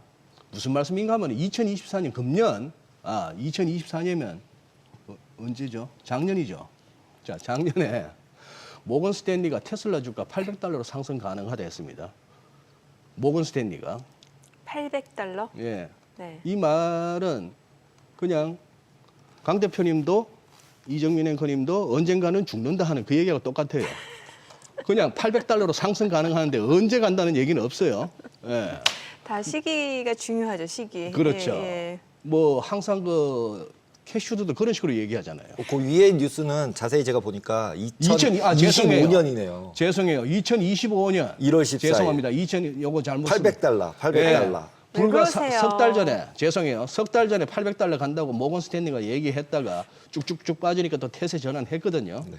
자, 요거는 2024년 2월 6일이니까 언제입니까? 이 무렵인데 2024년 이 무렵인데 $150까지 떨어진다 어떻게 했는데 이런 기사가 또 나오니까 또 어떻게 갔습니까? 488불까지 갑니다. 그렇죠. 예, 그러니 이런 거에 휘둘리면 안 돼요. 예, 이런 거에 휘둘리면 안 된다는 말씀을 드리는 겁니다. 모건 스탠리 아니라 모건 스탠리 할아버지라도 이거는 며느리도 몰라요. 어디로 갈지는. 그거 갖고 지금 저희들은 그냥 짐작할 뿐이고 어차피 50대 50의 확률 가운데 조금 더 마음이 기우는 쪽으로 우리가 돈 태웠다가 아니면 손절하는 거고 아니면 손절할 용기가 없으면은 그냥 세월로 버티는 거고 아니면 얻어 걸리면은 벌고 나오는 거고 그겁니다. 주식. 딴 거 있습니까? 너무 얻어 걸린다. 얻어 걸린다 어떻게 생각하시나요? 얻어 걸린다. 얻어 걸린다요? 얻어 걸린다. 저한테 그러지 그런데- 마세요. 저한테 그러지 마시고. 그런데 테슬라 관련해서 네. 오늘 아침에 우리 이중광 대표하고 하셨잖아요. 네. 머니쇼에서. 이 도표 다시 한번 보시죠. 이 대표 가져오셨던 그 표를 가져오는데 자 지금 요거 테슬라 한번 주목해 보시죠. 어쨌거나 이쪽은 뭐 시총이고 이쪽은 주가인데 주가 자체가 중요한 게 아니고 PER 보시죠. PER 보시면은 S&P 500이 지금 19배인데 뭐 엔비디아 잘 나갔다 하지만 37배, 애플이 33배 이 정도인데 얘가 지금 아직도 148배입니다. 그리고 ROE는 엔비디아가 119% ROE인데도 PER이 37에 불과한데 이거 지금 ROE 8.8% 두 자릿수도 안 되는 여기가 PER이 148이나 되는 거예요. 이러면은 이런 걸 보면서 이제 테슬라를 갖다가 이제 얘기하면은 이제 그렇게 하죠. 뭐 아마 제가 제목을 갖다 했습니다만 여기는 안 나왔네요. 이렇게 하면은 충분히 테슬라 주주분들의 어떤 반응은 제가 짐작이 갑니다. 테슬라는 PER 같은 걸로 평가하는 주식이 아니야. 공부 좀 더 하고 와. 이 얘기를 충분히 또 하실 거예요. 그런데 이제 저 공부 더 하고 와라는 협박에는 전혀 이제 쫄지 않습니다. 공부 많이 하신 분들이 다 물리셨더만. 공부를 하는 이유는 손절 안 하려고 공부하는 거잖아요. 손절 안 하려고. 손절 안 하려고. 마음의 평안을 얻으려면 마음의 종목에 대한 평안. 확신이 종목에 있어야 대한 되니까. 확신이 있어야 손절 안 할 수 있거든요. 그러니까 공부를 안 하면은 손절을 해야죠, 빨리. 공부를 안 하면은 그리고 공부를 한 사람은 끝까지 버티는 거죠, 그냥. 근데 옛날에 회사가 좋다 이렇게 네. 세뇌를 하면서 언젠간 간다 이렇게. 그 증시 격언 중에 그 주식하고 연애는 해도 결혼하지는 말라고 했던 그렇죠. 근데 그 우리나라는 테슬라랑 결혼한 거 아닌가요? 그러니까 거의 그렇긴 국가가 한데, 그러는 것 같은데. 예, 뭐 저도 그 중에 한 명이고 예, 그렇긴 한데 참 어려워요. 연애는 해도 결혼하지 말라는 내용 자체가 어려운 거예요. 그럼 그렇죠. 어디까지 이 공부를 해서 이 종목에 대한 확신을 가져가야 되는지 이것도 참 어려운 거고 언제 또 이렇게 딱 칼같이 손절, 그러니까 이별을 해야 되는지 그것도 참 어려운 거예요. 공부해도 잘 안 되는데 예. 저는 막 그렇게 말씀드리고 싶어요. 비쌀 때 사지 말고 쌀 때 좀 용기를 내시죠. 지금 이거 200일 때보다 반이나 싸진 거예요. 어? 200일 때보다 반이나 싸진 거라고요. 지금. PER 200일 때보다 한 148까지 네, 왔으면 많이 싸진 낮아진 거예요. 거다. 옛날보다 많이 싸졌어요. 옛날엔 진짜 비쌌었거든요. 네. 네. 우리 이것도 한번 보시죠. 우리 에코프로 같은 경우도 한번 보시죠. 에코프로 위클리 차트입니다. 위클리 차트인데 이때 이미 기업 분할 있었죠. 그러다가 또 이때는 또 주가 빠지니까 좀 싼 맛에 사라고 액면 분할까지 해줍니다. 자, 그런데 연간으로 22년, 23년, 24년 자 이제 금년 1분기는 5월 3일 날 그것도 우리 노는 날 토요일 날 그거 하는데 실적이 공개된다는데 자 이거 매출도 이렇게 22년에서 23년 좀 늘은다 싶은데 작년에 훅 줄었고 작년에 영업이익이나 당기순이익이 마이너스까지 갑니다. 그러니까 PER이 산출이 안 되죠. 여기는 뭐 마이너스라고 했습니다만 그런 상황이 되었습니다. 그런데 이것까지 보면은 이게 꼭 K증시만의 특징도 아니에요. 이게 이제 앨범알입니다. 네. 맨날 이제 우리 2차 전지주를 갖다가 테슬라 주가하고 저 리튬 뭐 대장주라고 하는 앨범알하고 이렇게 연관을 시켰습니다만 이때가 코로나 때예요. 지금 커서가 가르치는 이때가 코로나 때인데 그러고 나서 뭐 이렇게 하고 나서 지금 다시 코로나 때 위치로 왔습니다. 그냥 사고 싶네요. 그냥 사고 싶네요. 뭐. 그렇죠. 예. 상승폭 다 반납하고 다시 제자리로 오는 다 원위치 느낌이니까. 해버렸는데 예. 예. 그런데 여기 이게 어떻게 보면은 여기서 이제 시사하는 바는 크죠. 이 구간 미국뿐만 아니라 우리 한국에서도 많은 종목들 가운데 이런 구간들이 있었는데 이것을 갖다가 지금 다 어떻게 제때 빠져나오지 못했으면 여전히 지금 고통을 받고 계시잖아요. 예. 그래서 아마 제가 우리 강성희 대표님 방송도 이렇게 참고하면서 많이 보는데 저하고 비슷하게 주로 이렇게 던지는 메시지가 많이 버는 것 이상으로 결정적인 순간에 물리지 말자는 말씀을 많이 하시더만요. 그렇죠. 안 물려야죠. 예, 그게 어떻게 보면 우리 개인 투자자들에게 있어서 어떻게 보면 가장 중요합니다. 한 1, 2년 잘 벌었다가 결정적일 때 한번 탁탁 털리니까 그렇죠. 예, 그걸 갖다가 이렇게 피하고자 하는 것 거기에 조금이라도 이제 도움을 드리고 싶어서 이제 얘기를 하고 있는데 그러네요. 지금 이 상황을 보면은 여기서 직관적으로 글쎄요. 이 회사의 뭐 PER 이런 거 뭐 펀더멘털, 리튬 가격의 향후 전망, 수요 이런 건 모르겠습니다만 이쯤 왔을 때 뭐 사줘야 되는 거 아닙니까? 이럴 때 막 사겠다고 난리치는 게 아니고. 그런데 이때 너무 우리 2차 전지나 이쪽에서 너무 광분했어요.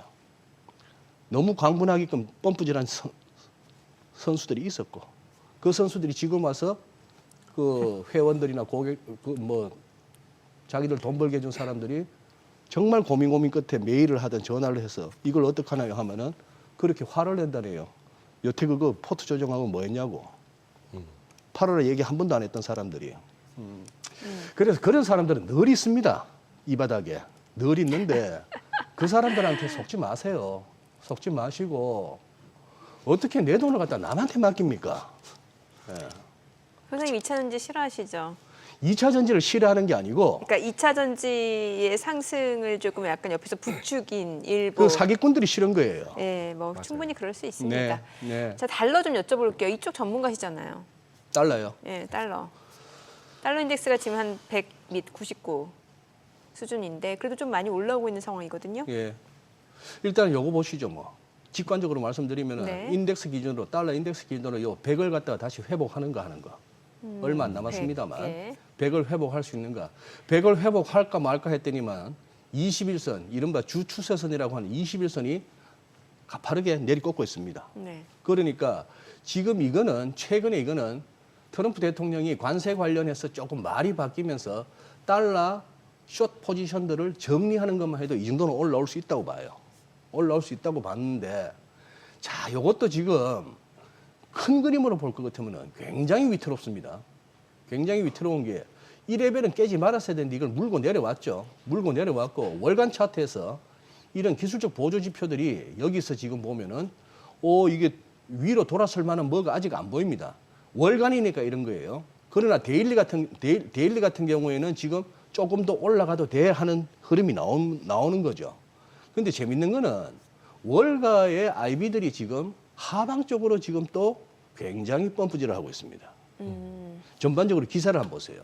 네. 당분간 달러 약세가 계속될 것에 의견을 모으는데 미국 무역 정책의 극적인 변화와 미국 자산에 대한 외국인 투자들의 대규모 이탈 이런 것들이 결국 미국 경제가 잠재적으로 구조적 쇠퇴를 겪고 있다고 분석했다. 이게 이제 총괄적인 어떤 요약인데 골드만삭스 자기들 이제 뭐 몇 주 전에 달러 이 정도면 됐다 했는데 그 전망 다시 되짚는다 하면서 돌려 세우는데 이제 그렇게 했을 때 구조적인 측면에서 유럽 통화 아마 유로를 얘기하는 것이에요. 유럽 통화 유로나 파운드가 굉장히 수혜자가 될 것이다. 그쪽 통화들이 강해질 것 같다 하는 얘기고 만약에 이번 주말에 나오는 미국 고용 보고서가 미국의 노동시장 둔화를 갖다가 확실하게 보여준다면은 연준의 조기금리 인하 이게 가능성이 높아지고 그렇게 될 것 같으면은 결국 금리 격차가 또 줄어들므로써 엔이 또 강해질 수 있다 하는 차원에서 네. 엔이 좋아 보인다. 뭐 슈로드 같은 자산 운용사 얘기가 미국이 자유무역이 아니라 균형무역을 원한다는 것을 분명히 하고 있다는 점. 이게 달러 약세 배경이다 하는 것이고. 뱅크 오브 아메리카 유로달러 연말까지 1.19 지금 뭐 1.13 라운드인데 1.19 뭐 이런 얘기하고 있고 뭐 그런 식입니다. 그래서 지금 전반적으로 달러는 약세가 될 거다 하는데 우리는 그냥 갇혀버렸어요. 우리는 지금 최근에 좀 내려오다가 달러 최근에 다시 반등하는 것 따라서 왔는데 지금 보아하니 얘가 1420 밑도 어렵고 1480은 위도 어렵고 요렇게 그냥 갇혀버리는 쉽사리 오도 가도 못하는 그런 상황 됐고 글쎄요. 환율도 2+2 그 베센트 장관 그리고 그쪽에 무역 대표부하고 우리 최상목 부총리 그리고 통상자원부 안 장관님 뭐 이렇게 해서 2+2 했는데 구체적인 내용은 안 나왔지 않습니까? 네. 구체적인 내용은 안 나왔는데 일단 뭐 정부가 하는 일을 일단 까고 싶어하는 평론가들은 무조건 잘못했다. 뭐 이렇게 합니다만 우리가 지금 아는 내용이 아무것도 없어요. 뭔 얘기가 오고 갔는지. 그런 상황에서 깔 것도 아니고 다만 이제 환율을 갖다가 건드렸다 하는 얘기인데 일본한테는 환율을 얘기하는데 우리한테 환율을 건드렸다. 설마 우리 보고 원화 더 절하시켜 이 얘기를 한 것 같지는 않아요. 아, 그렇지 않겠습니까? 지금 이미 충분히 그러니까 상태인데, 예. 미국이 예를 들어서 환율을 갖다가 이 협상 테이블에서 언급을 했다면은 원화가 좀 절상되는 달러가 좀 약해져야 되는 그쪽을 얘기하지 않았을까 싶은 그런 정도이긴 합니다만 당장은 좀 움직이기는 쉽지 않다. 뭐 그렇게 보고 있습니다. 우리 원화만큼은. 그러나 달러 약세 근데 달러 약세가 다시 좀 가파르게 진행되는 장이 온다면은 주식도 우리가 최근 4월에 겪었던 상황처럼 안 좋아질 거다. 또 안 좋아질 수 있는 그러게요. 거죠. 네, 네, 오늘 내용 잘 들었습니다. 네. 고맙습니다. 감사합니다.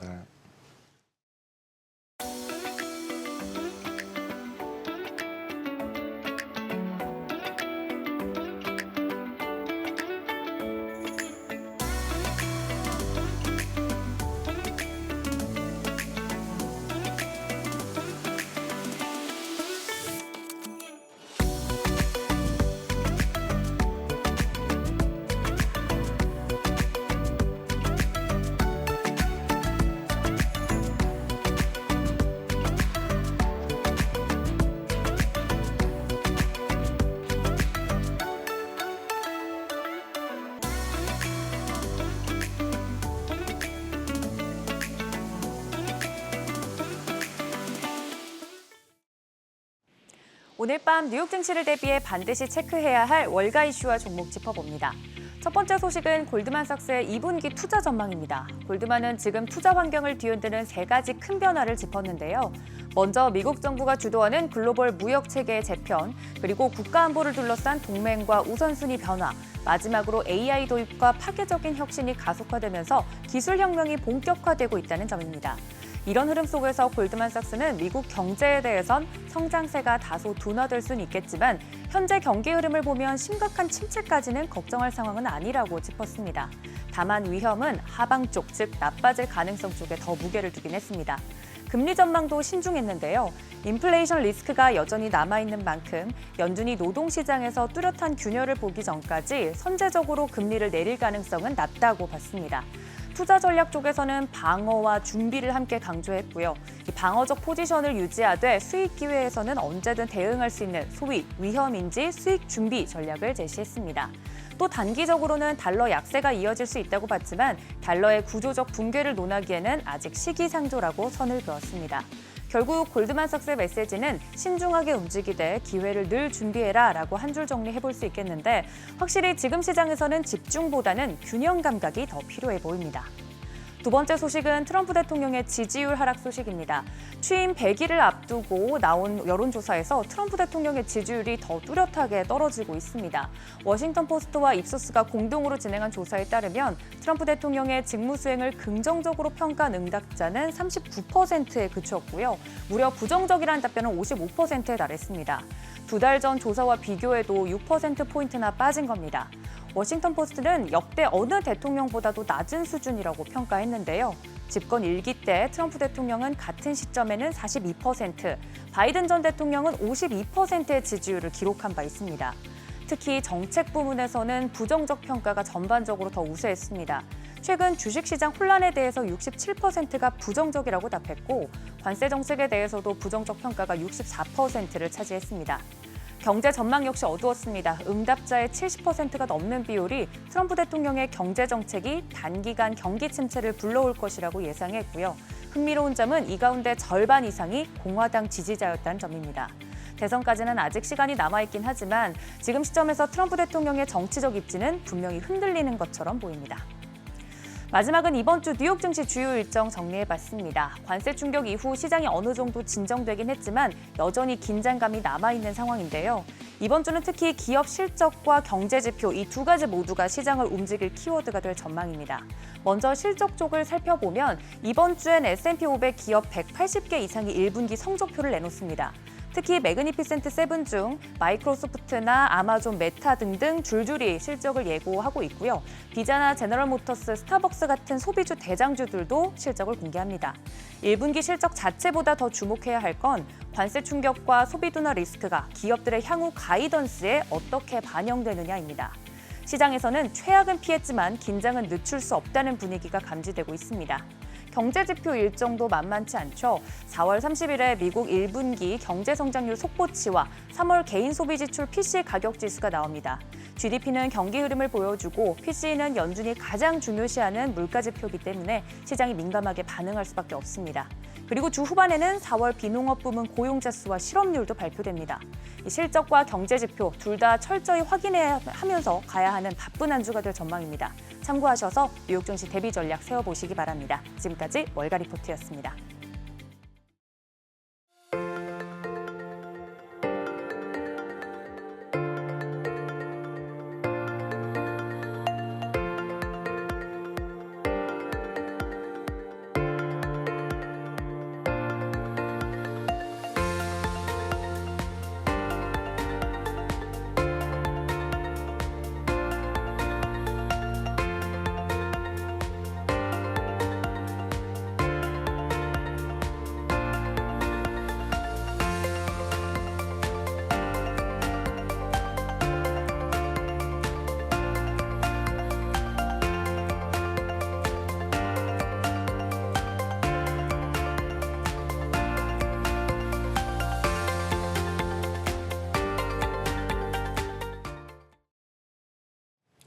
트럼프 대통령의 관세 정책에 대한 불확실성이 계속해서 외환 시장이라든지 원자재, 자본 시장에 큰 영향을 주는 것 같습니다. 달러 향방 예측도 쉽지 않고요. 또 원자재 가격 급등락도 이어지고 있습니다. 투자 전략 좀 세워보도록 하죠. 오늘 대신증권 최진영 수석 연구원 자리했습니다. 어서 오세요. 안녕하십니까.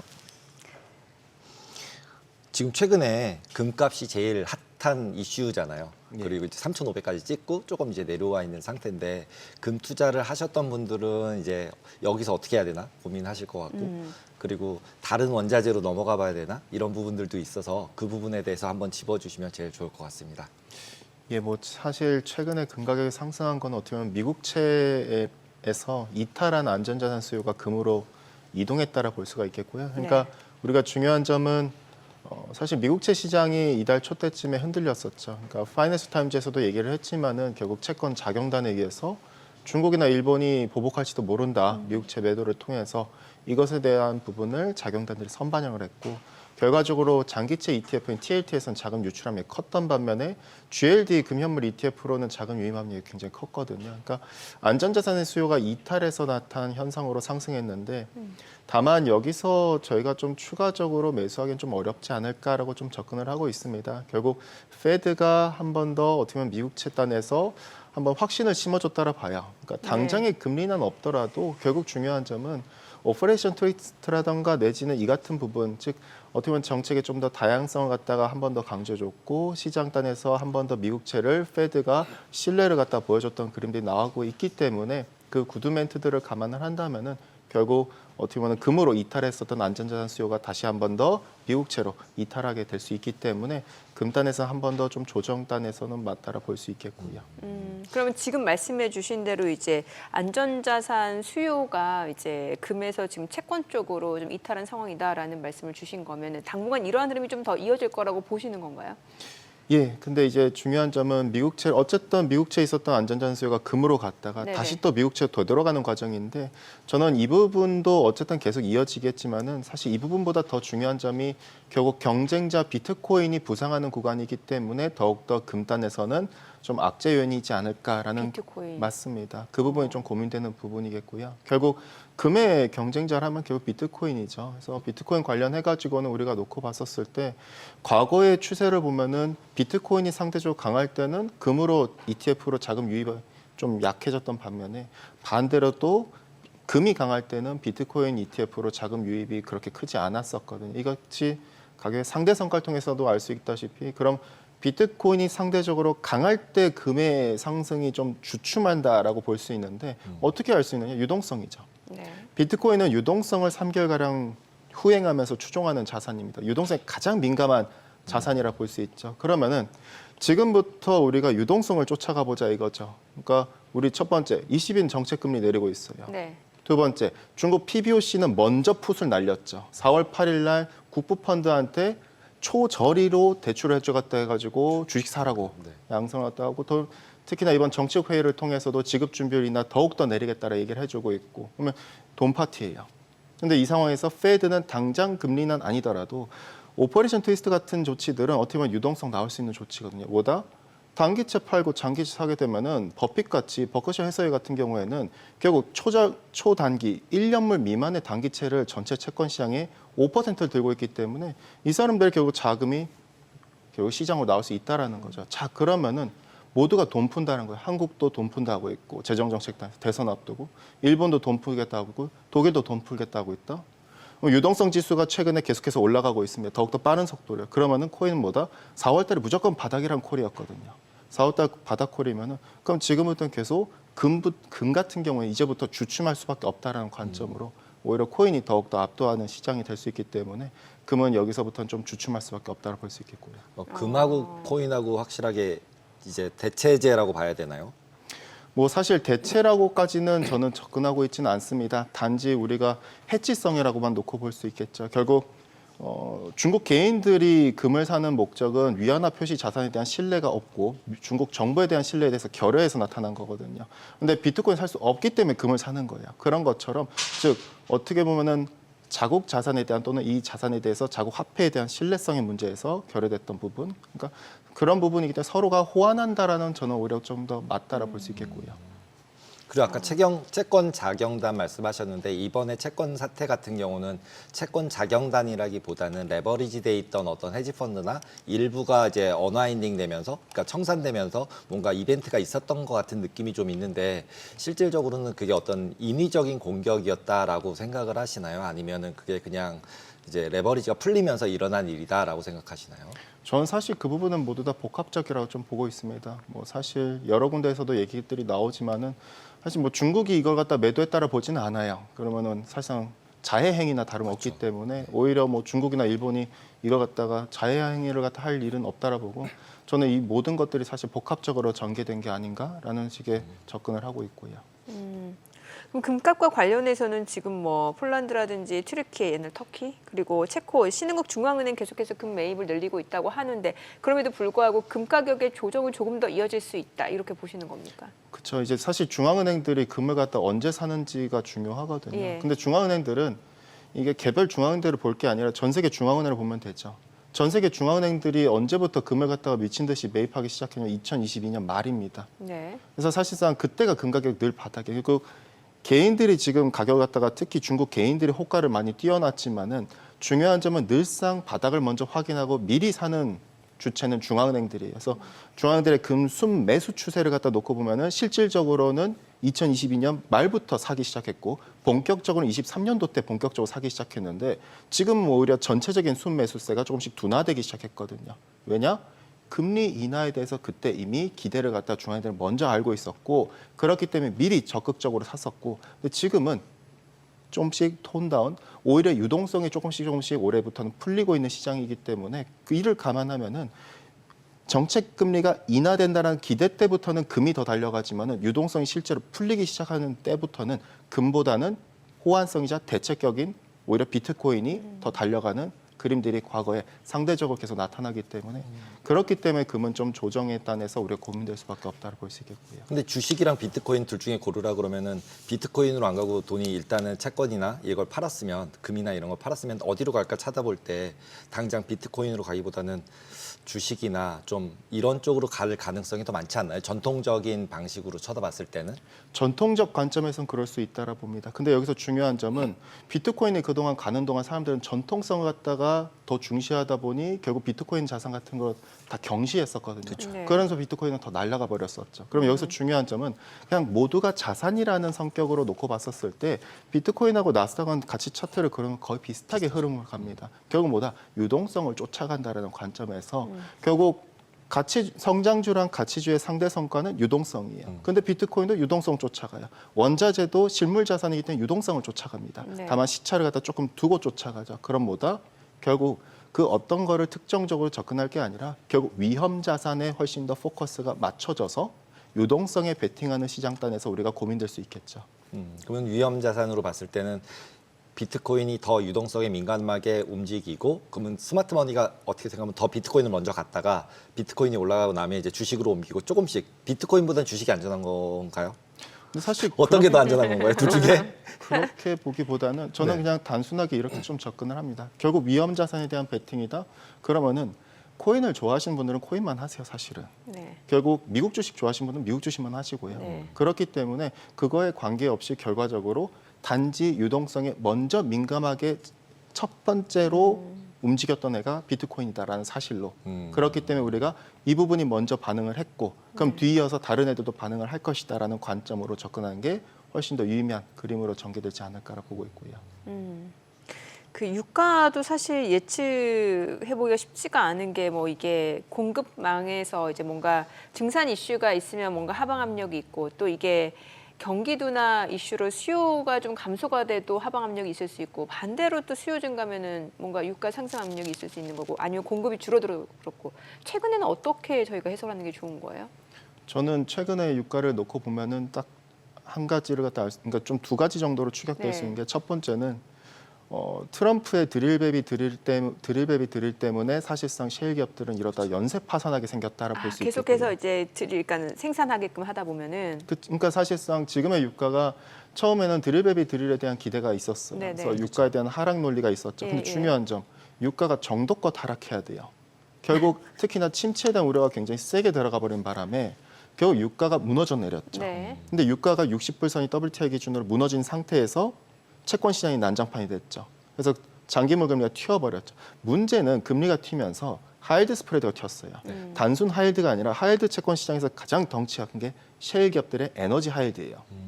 그런데 셰일 기업들의 하이드 땅에서 만기가 언제까지 집중돼 있냐면은 2020년부터 2026년까지 대규모로 집중돼 있습니다. 그 말은 무엇이다? 이들은 지금 돈도 못 버는데 이자 부담도 형성돼 있고 이자 부담은 더욱더 커진 상태에서 파산 리스크가 터져버리는 거죠. 그렇기 때문에 지금 오일 프라이스라든가 로이터에서 계속 얘기하는 게 셰일 기업들의 연쇄 파산 가능성을 얘기를 하고 있어요.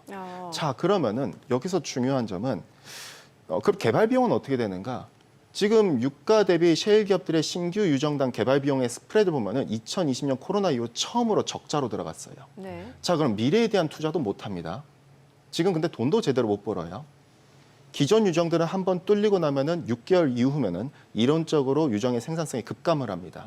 이거는 그렇기 때문에 EIA가 계속 미국의 자국의 산유량 전망치 하향 조정하죠. 네. 자, 그럼 내년에 드릴 베이비 드릴을 할 수 있을까? 그럼 저는 공급이 더 어려워진다는 거예요. 여기서 유가를 더 떨어뜨리게 될 경우에는 결국 셰일 기업들은 파산 리스크로 들어가게 되고 네.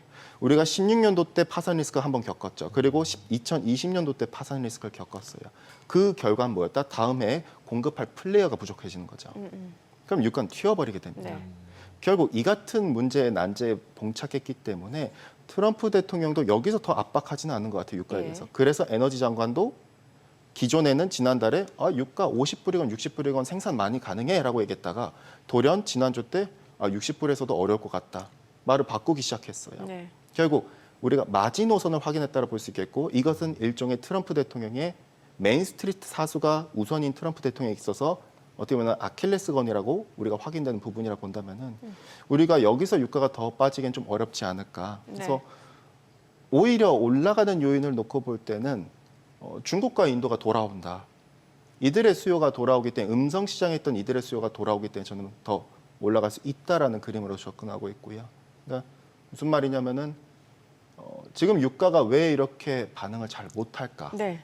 지난 몇 년 동안. 중국이 러시아에서 몰래 사는 거 아닌가요? 그러다 보니까 당연히 유가가 못 올라가고 있는 거고 그래서 풀리면 오히려 올라갈 수 있다고 이제 생각을 하는 건데 지금 말씀하신 것처럼 이제 원가가 보통 셰일이 지금 현재 수준에서 기술 수준에서 원가가 어느 정도 된다고 봐야 되는 거예요? 72불 이렇게 봤던 것 같은데 얼마인가요? 지금 대략?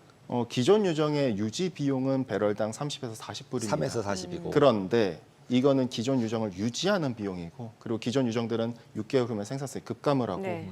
그래서 신규 유정의 개발 비용은 평균 댈러스연은 서베이에 따르면 65불이지만 65불. 이게 레인지가 있어요. 굉장히 네. 넓다란 말이죠. 그럼 이 이상이라는 소리예요. 그- 그런데 이게 코로나 이후 처음으로 적자로 들어간 거죠.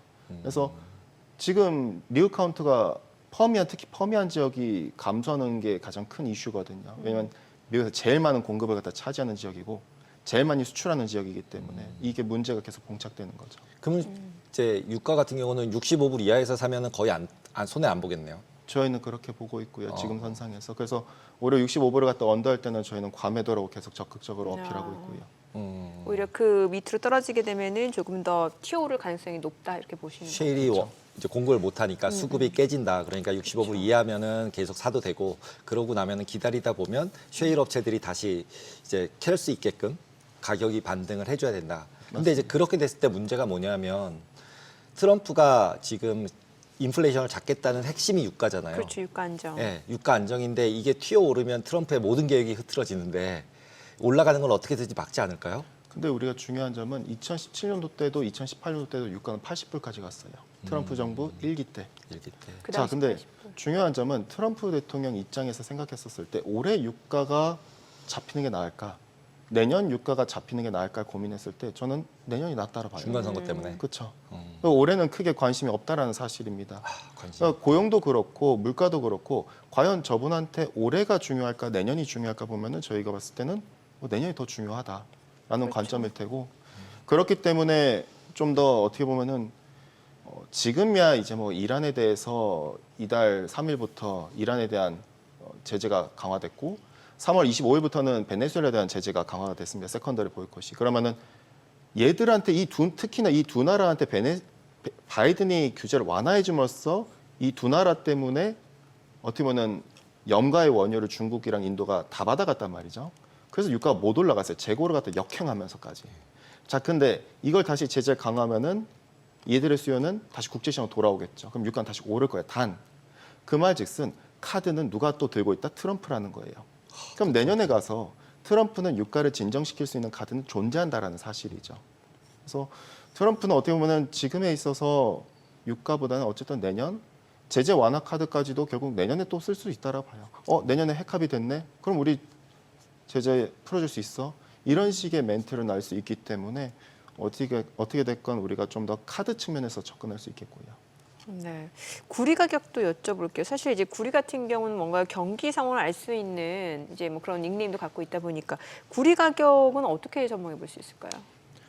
저는 구리 여전히 역사적 고점이었던 이전 고점이었던 톤당 11,500불까지 다시 한번 트라이할 거라고 보고 있습니다. 근데 구리는 침체가 실제로 여기서 더 세게 발생한다 하더라도 하단이 굉장히 견고하다라 봅니다. 아, 그래요. 그 이유는 일단 첫 번째 광산의 노후화가 너무 심해요. 노후화 때문에 글로벌 최대 생산자인 칠레랑 페루에서 아무리 채굴량을 늘렸다 하더라도 구리의 함량이 계속 미달합니다. 그러니 제련기업들이 자꾸 구리가 없다라고 얘기하는 거예요. 그리고 두 번째, 광산들은 2012년부터 지금까지 개발 투자에 나선 적이 거의 없어요. 그 말은 뭐다? 실제로 광산을 갖다가 탐사 개발하고 채굴하기까지 10년에서 15년이 걸립니다. 그러면 12년부터 즉 지난 3년 전부터 투자에 이제서야 나서기 시작했는데 10년 후에나 공급이 돼요. 그러면은 세 번째로 재활용 구리 쓰면 되지 않을까? 아니에요. 재활용 구리의 결국 원료는 스크랩이고 스크랩의 원료는 우리가 지금 쓰고 있는 내구재라던가 또는 자동차라던가 또는 인프라가 내구 연소가 도래해야 돼요. 언제 많이 썼느냐? 아시아 내마령의 비약적인 성장기와 브릭스 국가들의 고도 성장기 때죠. 그럼 내구 연수가 인프라 전력만 기준하면 36년이에요. 이를 감안하면 아무리 빨라도 2030년까지는 재활용 구리 공급이 제한돼요. 이것도 재활용 구리 공급도 전체 공급 15%밖에 되지 않기 때문에 결국 공급이 없는 거죠. 근데 데이터 센터 하겠다, 전기차 하겠다, 신재생 하겠다. 말은 그럴싸한데 공급이 없다라는 거예요. 아, 그러면은 가격은 계속 오를 수밖에 없는데 그러네요. 가격의 상단은 제한적이다. 왜 전고점까지밖에 못 오르느냐? 대체재가 존재하니까요. 즉 전체 구리 수요의 고순도 구리가 불필요한 산업군은 65%나 됩니다. 네. 대표적으로 뭐 가전 전자기기, 내연기관차. 그래서 에너지 소비 효율 등급 딱지를 보면은 5등급, 4등급 딱지가 있는 게 이게 안 좋다는 뜻이 아니라 알루미늄을 더 많이 쓴 거예요. 그럼 대체재인 알루미늄을 그때부터는 저희 실물기업 고객분들은 이탈할 수 있다라는 거죠. 일반적으로 톤당 9,000달러에게 구리가 도달했을 때부터 이탈의 속도가 빨라집니다. 그럼 뭐다? 그래서 구리는 상당히 제한적이 있어요. 단 그렇기 때문에 구리를 사기보다는 차라리 칠레 ETF를 사자라는 식으로 접근이 맞다고 볼 수 있겠고요. 그럼 구리 ETF 투자 같은 경우는 지금은 되게 좋은 거라고 봐야 되겠네요. 왜냐하면 이제 중국 같은 경우가 기본적으로 부양을 하고 있잖아요. 그러면 구리 수요의 대부분 많은 퍼센티지가 이제 중국인데 중국이 침체로만 가지 않는다면 그리고 지금 이제 아까 말씀하신 건 돈을 계속 넣고 있으니까 결국 이제 인프라 깔고 이런 데 계속 돈이 들어가면 구리 값은 되게 바닥은 안정적이고 지금 말씀하신 것처럼 공급도 부족하면 결국은 구리 값은 상승할 확률이 훨씬 더 높겠네요. 지금 현재로 봐서는. 맞습니다. 그렇기 때문에 톤당 11,500불까지라고 11,500불. 맞습니다. 근데 다만 저는 앞서 말씀드렸다시피 그 이상을 상황이 상당히 어렵다는 점. 왜냐? 대체재가 있어서. 그렇죠. 결국 전체 수의 65%는 충분히 알루미늄을 대체를 할 수가 있어요. 알루미늄 2.5톤을 구리 1톤과 대체 비율입니다. 그렇기 때문에 지금의 그럼 알루미늄 2.5톤의 가격은 구리보다 훨씬 더 저렴합니다. 그래서 기업들은 그렇기 때문에 이익을 갖다 계속 보고 있는 거고요. 그러면 이렇게 보면은 구리를 그러면 상당히 제한적이기 때문에 더 사기보다는 저는 차라리 칠레 ETF 사는 게 낫다. 칠레 ETF. 맞습니다. 오, 괜찮은데요. 결국 칠레 ETF가 단순히 구리를 생산하는 국가라서가 아니라 구리가 부족하잖아요. 근데 광산 개발은 해야 돼요. 그럼 뭐가 필요할까요? 돈이 필요해요. 네. 그러면 은행이 필요한 거죠. 그래서 칠레 ETF의 구성의 31%가 은행주입니다. 그러면은 가장 비중이 커요. 결국 은행은 앉아서 돈 버는 거예요. 결국 투자에 대해서 대출 수요는 늘어나기 때문에 칠레 ETF의 가장 비중이 큰 은행, 그러면 얘네들이 계속 돈을 빌려준다. 광산 개발은 계속 꾸준히 10년 동안 이어질 수 있다. 그러면은 결국 칠레 ETF 단에서는 반대로 상대적으로 더욱더 업사이드가 높다라고 볼 수 있죠. 칠레는 뭐 특별한 리스크는 없나요? 이렇게 정정 불안이나 뭐 이런 환율이나 뭐 이런 리스크는? 그러니까 일반적으로 근데 어쨌든 칠레 ETF가 우리가 상장되어 있는 부분이 미국이기 때문에 미국을 일단 우리가 좀 더 주목하고 더 중요한 점은 그렇게 치면은 사실 뭐 이런 노조 파업이나 이런 것들 리스크가 있긴 하겠죠. 다만 이게 그나마 괜찮은 이유는 우리가 노조 파업, 광산들의 노조 파업, 그럼 광산 기업을 갖다가 안 사면 되는 거예요. 그럼 뭐다? 칠레 은행주에 구성되어 있는 게 훨씬 더 중요하기 때문에 거기에 포커스를 두고 있다고 볼 수 있겠고요. 그 원자재하고 곡물도 좀 여쭤보고 싶은데 원자재 같은 경우는 이제 중국 경기하고도 밀접한 연관이 있을 것 같은데 일단 뭐 1분기는 괜찮았습니다만 2분기는 약간 우려가 있다 보니까 이제 중국 정부도 뭔가 재정 정책이라든지 이런 부분에서 내수를 부양하기 위해서 힘쓰고 있는데 그럼 원자재는 어떤 영향을 받을까요? 분명 긍정적인 요인이 있을 수 있겠습니다. 그러니까 우리가 주목하는 부분은 중국의 경기 지표 저는 썩 그렇게 뭐 중요하지 않다라 말씀드려요. 네. 왜냐하면 우리가 경기 지표 보면서 주식 투자하는 사람 아무도 없거든요. 네. 결국 우리가 상상을 해보는 거죠. 그 방향성 측면에서. 자, 그럼 여기서 중요한 건 유동성입니다. 중국이라는 나라는 페드랑 ECB의 대차제 지표를 합쳐도 중국 PBOC 대차보다 더 커요. 네. 근데 많은 분들이 이걸 간과하고 계세요. 그런 중국이 2010년 이후 오랜만에 유동성을 완화하겠다고 선언을 했어요. 네. 자, 그래서 1차적으로 주식 부양하겠다고 돈 뿌리고 있고 말은 BOJ처럼 ETF는 안 산다라 하지만은 네. 사실상 국부펀드한테 초저리에 대출해주면서 사고 있어요. 두 번째는 뭐다? 두 번째는 부동산 단에서 또 한 번 부양하겠다고 돈을 갖다 수혈해주고 있습니다. 오늘 같은 경우에는 기업들한테 민간 기업들한테 관세 리스크 때문에 힘들고 있으니 자기들 대출 한도를 갖다 좀 더 열어주겠다 얘기를 하고 있고요. 자, 그럼 모든 게 다 돈이에요. 그런 중국이 유동성이 큰 이 나라가 돈을 푼다. 그러면은 우리가 실물 자산 측면에서 원자재는 낙관적일 수 있다라는 거죠. 그래서 중국 단에서의 이 같은 뭐 유가 단에서는 당연히 중국이 트럼프에 의해서 결국 염가의 원유, 국제가격 대비 18불 베네수엘라산도 못 쓰게 되고 국제가격 대비 6불이 싼 이란산도 못 쓰게 된다. 결국 이 수요가 돌아오는 거예요. 또한 중국의 추가적으로 중국의 유동성이 풀린다. 구리 수요가 더욱더 늘어날 수 있다는 기대와 유동성에 의해서 이걸 추종하기 때문에 그럼 원자재가 다시 한 번 더 올라갈 수 있다라는 거죠. 그렇기 때문에 우리가 침체를 갖다가 지금 더 논하기보다는 넥스트 스텝을 보자 이거죠. 네. 그러니까 침체에서 그럼 물동량 줄어들고 가격 낮아진다가 아니라 그러면은 안 좋기 때문에 당국은 더 대응에 나설 것이고 그 대응에 따라 결국 가격은 추종할 것이다라는 관점에서 보면은 우리가 중국의 이 같은 부분에 있어서 더 중요한 부분이 유동성 초점이 있지 않겠는가를 볼 수 있겠고요. 네, 오늘 내용 잘 들었습니다. 고맙습니다. 감사합니다. 자, 오늘은 홀짝으로 안 여쭤볼게요. 네. 뉴욕 증시에 사실 말씀하시고 싶은 거 어, 알려주세요. 저는 그냥 베센트 장관한테 카드가 넘어갔다. 아, 예, 카드가 넘어가서 베센트 장관만 보이고 있으면 괜찮은데 혹시 없어질까 봐 중간에 그 리스크가 좀 있다. 트럼프가 갑자기 만변해서 네, 그렇게 보시면 될 것 같습니다. 알겠습니다. 저희 방송 중에 전해드린 내용과 관련해서 모든 투자 판단의 책임은 투자자분들께 있다는 점 알려드립니다. 머니씨 오늘 여기까지입니다. 여러분의 모든 경제 SBS 비지가 함께하겠습니다. 저희는 내일 오후 3시에 찾아뵙겠습니다. 고맙습니다.